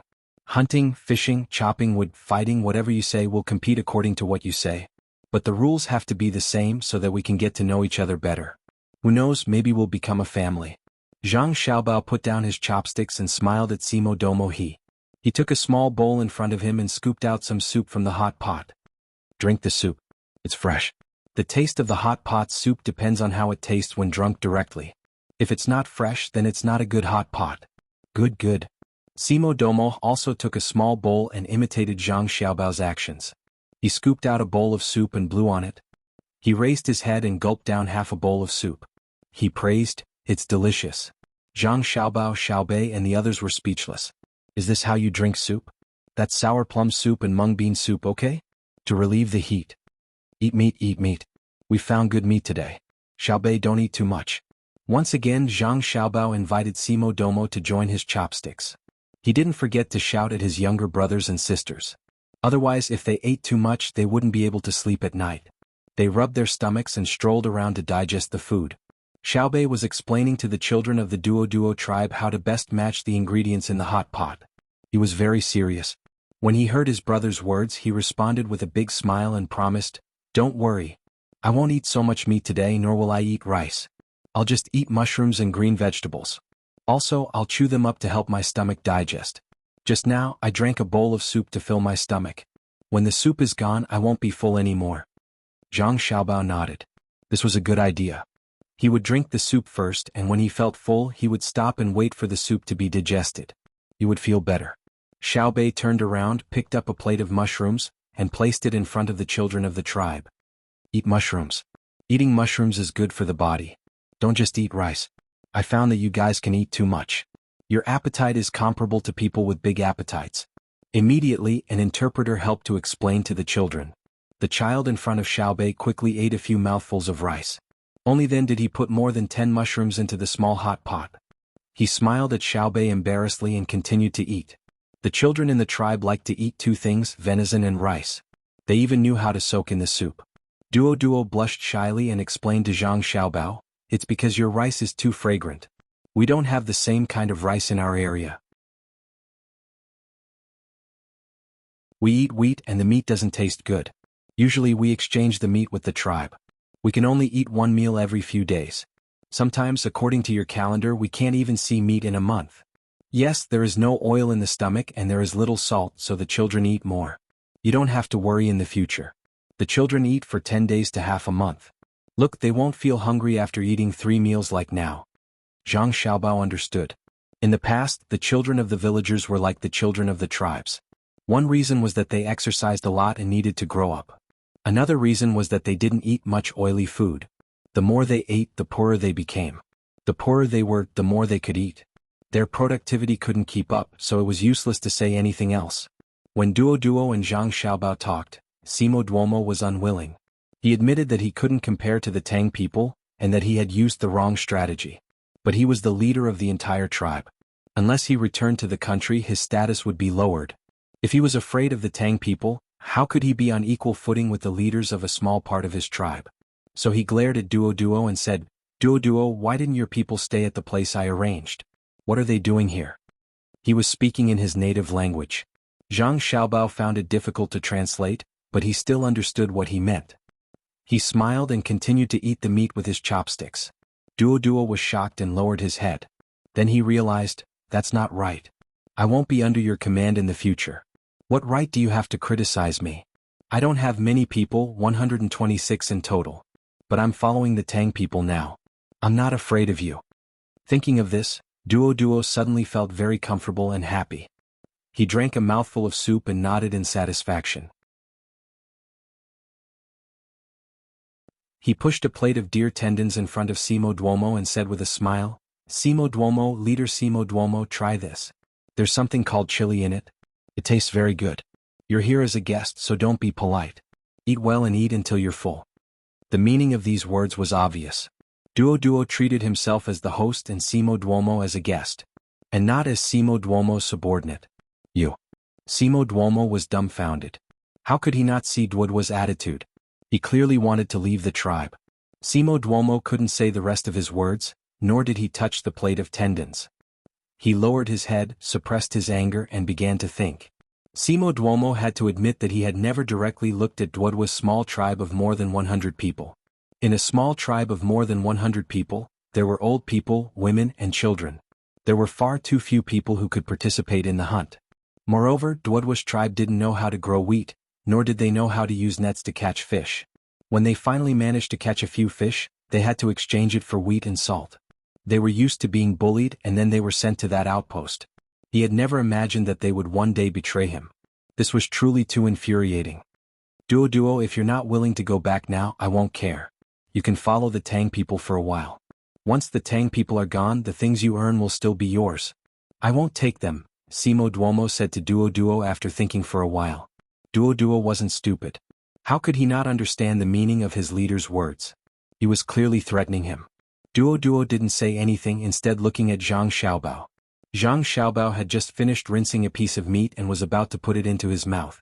When he heard the conversation between the two, he also used his rather poor Hindustani to answer. Haha, leader Simo Duomo, you don't need to worry about Duo. We'll always lead his tribe. Once the Duo people are beaten into submission and obediently give us tributes every year, I'll bring Duo and the others back to the Great Tang to live a better life. You should think about the competition. What are we competing in? Simo Duomo was shocked. He originally thought that he knew a bit of the Great Tang language and could use the local language with Duo to get around this Zhang Xiaobao. Who would have thought that Zhang Xiaobao also knew the language of his people and even stood up to help Duo? He finally understood that he wouldn't be able to control Duo and the others in the future. Betrayal. This was betrayal. If I didn't treat you well, would you betray me? Simo Duomo glared at Duo again, but Duo responded with a sneer and straightened his neck, with an attitude that said, do whatever you want. Simo Duomo couldn't think of any other way. He took a pair of chopsticks and put it in his mouth to chew. The more he chewed, the more satisfied he felt. The spiciness and toughness of the tendon made his whole body feel comfortable. After eating the tendon, he said to Zhang Xiaobao, I think there's no need to compete. You guys go your own way. We can give you some things. No need to compete? Okay, then let's talk about how you helped our enemy, the Duo people. With your help, the Duo people dared to camp by the river and attack us, causing us great losses. A few people even lost their precious lives. How do you think I should settle this with you? Zhang Xiaobao slammed his chopsticks down and asked Simo Duomo with a gloomy face. The commotion around them suddenly disappeared and everyone looked over. How could Simo Duomo have known that Zhang Xiaobao's mood would change faster than one could flip a book? He opened his mouth slightly, looked at Zhang Xiaobao, and then glanced at the various gazes staring at him. After a few breaths, he trembled and said, We helped them. In fact, it was them who threatened us. No, it wasn't us who wanted to fight with you. In other words, you were afraid of them threatening us and then causing us to suffer great losses because you weren't afraid of us, right? Zhang Xiaobao pressed. You didn't lose anything. We died 6 people. Zhang Xiaobao grinned, revealing his teeth.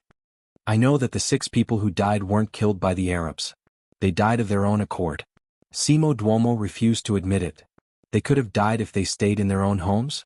If you didn't help the Duo eaters, they wouldn't have set up camp by the river. If they didn't set up camp, we wouldn't have sent troops over. If we didn't send troops, there wouldn't have been a battle. If we didn't fight, how could our 6 people have died? And our supplies, the ammunition we used to kill the Duo eaters, isn't that money? In order to support us in this battle, some of the great Tang people collapsed in the munitions factory from exhaustion. Others suffered heat stroke while helping to repair the road. The donkey that should have been pulling the mill didn't pull the mill. When they came here to pull things, someone had to pull the mill. Our losses were great. What did the Duo eaters threaten you with? Tell me and I'll treat you like how the Duo eaters threatened you. Aren't you not afraid of my great Tang? Zhang Xiaobao slapped the table as he spoke. It sounded very reasonable. Of course, Simo Duomo couldn't tell the truth. He could say that the Arabs had agreed to give them a lot of salt after taking over the salt-producing area. After being pressed by Zhang Xiaobao, he had no choice but to lower his head and say to Zhang Xiaobao, Sir, don't be angry. What do you think we should compete in? We'll compete. Oh, I'm not angry. I'm just excited. Haha, come eat. What are you standing around for? Leader Simo Duomo, are the tendons tasty? When you go back, I'll bring some back for you. We'll talk about the competition later. You can go back and think about it.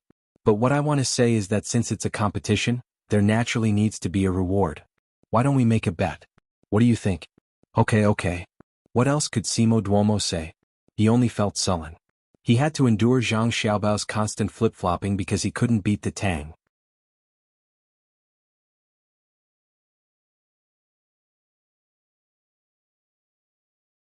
Chapter 1337. During the meal, Zhang Xiaobao was very happy and personally sent Simo Duomo out of the camp. Simo Duomo was not full yet. He had many things on his mind. At the same time, he felt a lot of pressure, so much so that it was unbearable. The people who followed him here ate quite well, especially the salted vegetables prepared by the camp. Basically, each of them ate at least 2 plates. Finally, they saw salt that was free and not bitter to eat. They reckoned that they could drink water to their heart's content before going back to sleep. Walking back in the darkness, Simo Duomo was still regretting that he had chosen the wrong person. He shouldn't have been swayed by the Arab's words. Even if the king had ordered him to stay so far away, disobeying a little wouldn't have been a big deal. He had helped the Arabs, but he hadn't received any benefits. Now that trouble had come, the king had offered no help at all. He didn't believe that the king wouldn't be able to get some information. It seemed that just like how he didn't care about Duodwa's 100-some men, the king didn't care about him. The stakes are too high. You want to wipe out my clan? As Seymour Demoga walked, he remembered the last bet they had discussed. He stopped and looked up at the sky, muttering to himself. The sky was pretty good tonight. There were stars twinkling and there was also a crescent moon. But Seymour Domo always felt very oppressed, as if there was going to be a heavy rain. The content of the competition was decided by him. When the time came, both sides would discuss the specific rules to ensure fairness. However, the stakes could not be changed. If the tribe won, they would be forgiven by the great Tang. Furthermore, in the future, large amounts of salt would be sent to them every year. Just like what they ate today, there was no bitter taste, just a comforting saltiness. If they lost, the tribe would have to follow the Tang people. They would hunt, carry things and dig for wild vegetables. Of course, they would also be able to obtain salt. However, the food would depend on what the Tang people gave them. There was definitely no good rice and there were other foods that they had never seen before. King, let's fight it out with them. He didn't know what had happened to the king, but he could feel that the king was not happy. That's right, one of the bodyguards said to Simo Damoga. Using the light of the moon and stars, Simo Duomo looked at the person who was speaking. The corners of his mouth moved as if he was mocking himself. He said, "Fight? More than 3,000 of us? They won't be afraid of us dying in front of them. They won't hesitate to kill us. Go back and have a good rest today. I'll think of something." The group sped up and returned to their home. The place where Seymour Domo lived was not bad. It was not a shack. He had a stone house, a courtyard, and a woman in the courtyard. Today he was not in the mood to pamper the women. He knew that he had to think of a few good competitions to win against the Great Tang people first. As for whether the Great Tang people would be angry after winning, the worst result would be that he would lead his people to act together with the Great Tang people as if they had lost. As for the children, they ate the candy and were taken care of by Xiao Bei and the others. He didn't betray the tribe, but the tribe didn't treat him as a member of the tribe. The happy Duo did not care about his own people when Zhang Xiaobao and Wang Wan were drinking tea. He joined in the fun. He had never drunk something that was a little bitter and then a little sweet. Zhang Xiaobao was in charge of making tea. He did not put out the Kung Fu tea. There was an outsider who did not understand Kung Fu tea. Zhang Xiaobao felt that it was better to just chat casually instead of explaining from beginning to end. It was just a teapot filled with tea leaves. He washed it and then poured it into the three people's tea bowls. Duo was not afraid of the heat. After pouring more than half a bowl, he drank it directly. He watched as Zhang Xiaobao refilled it and drank it again. The bitter taste in his mouth seemed to be very comfortable. "Fill it up for me. There's always a gap." Duo found that every time Zhang Xiaobao poured tea for him, there was still a gap between the bowl and the mouth. He felt that he was drinking less. Zhang Xiaobao still poured more than half a bowl for Duo and explained, "It's rude to fill the bowl with tea. It's not convenient to hold the bowl when drinking. In our Tang it's called bullying the guest when the tea is full. When you go to the Tang in the future you must be careful. What competition do you think Seymour Duomo will propose?" Wang Wan slowly lifted her own tea bowl and drank gently. She tasted 2 small sips and then drank a big mouthful. She also thought about Duo. After all, the other party was the most familiar with the local traditions. Duo first felt that Zhang Xiaobao's words about not filling the bowl to the brim were very interesting. Then he was stumped. He also could not guess what kind of competition the original chief would propose. It seemed that his people had no advantage over the people of the Great Tang. Competing in eating and drinking? The difference was too big. Competing in hunting? The Great Tang people had guns. Competing in fighting with warriors? When Zhang Xiaobao set up camp at night, the knife that suddenly appeared seemed to be very powerful. Shaking his head, Duo said embarrassedly, "I don't know. Maybe it's a competition of strength to move big stones." Zhang Xiaobao nodded and began to ponder. He tried to determine if the people on Simo Domo his side were strong or not. According to their race, daily nutrition and training, he found that the people on Simo Domo his side did not have any advantage. There were a few strong people in his team who were born with great strength. There's no need to think about what competition. If there are rules we can continue to talk. Wang Wan was very relaxed and did not seem to be anxious. That's right. If they want to move stones we can add tools in the rules. I don't believe that their tools can be compared to ours. Zhang Xiaobao said with a smile. He raised his head and drank the tea in the bowl. Then he poured more for the 3 people.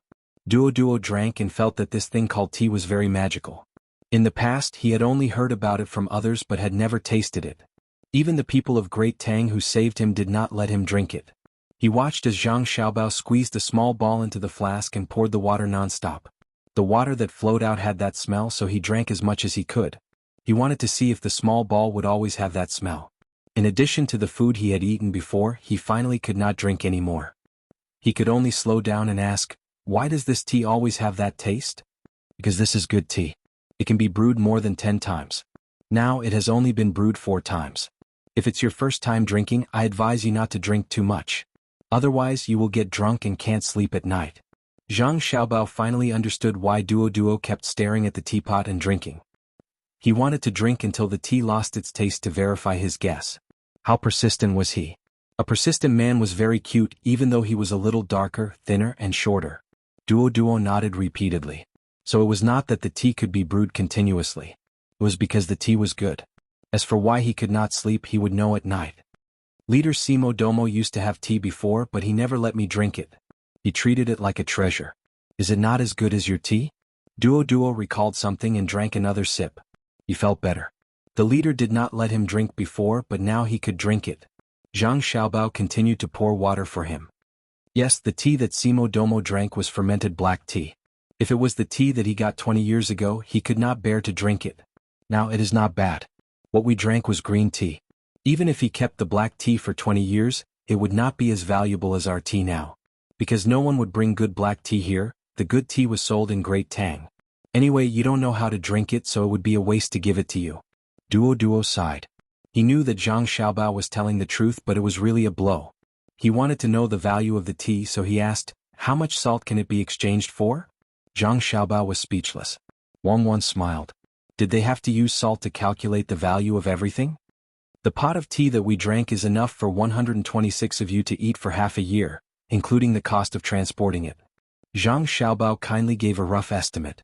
Duo rubbed his stomach and said, "I can still drink it. If I continue to brew it, it will lose its taste." "You can still drink it tomorrow. We brought a lot of tea," Zhang Xiaobao kindly advised. Duo firmly said, "Brew it." After thinking for a while, he asked, "If Simo Domo did not work with the Arabs to fight Great Tang, would I not have met you?" A smile appeared on Zhang Xiaobao's face. After a pause he said, "You were too close to Great Tang. You didn't use this area very well. It's just that if we met in that situation we wouldn't know if we were friends or foes." "Forget it, there are no ifs." Duo understood. No matter what Simo Domo chose, the Tang would eventually come. It was just like how a large tribe would eventually occupy a small tribe. "It's good that you came. Drink some tea." Duo rubbed his stomach and felt that he could drink again, so he signaled to Zhang Xiaobao to pour some tea for him. The next morning, everyone else was very energetic, but Duo's eyes were a little bloodshot. Even after washing his face with cold water 3 times, he was still in a daze. He finally understood why one could not drink too much tea. Yesterday he was the only one drinking tea. Afterward he felt a little dizzy and returned to his tent.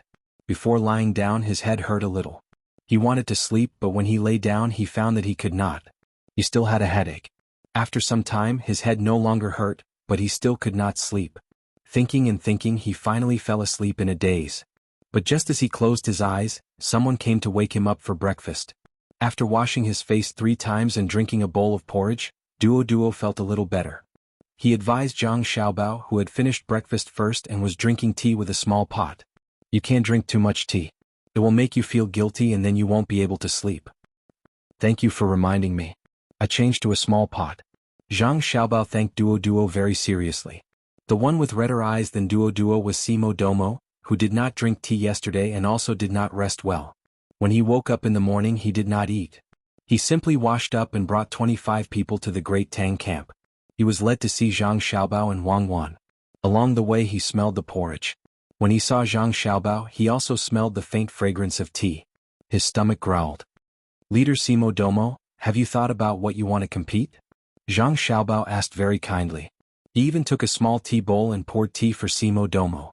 Simo Domo first nodded his head and expressed his thanks. Then he said, "I've thought it through. 3. 2 wins."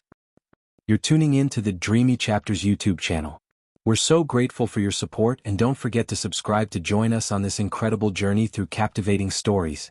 Your generosity through donations truly makes a world of difference, as it's the primary source of revenue that allows me to expand and enhance this channel for you. Thank you from the bottom of my heart for being a part of this adventure.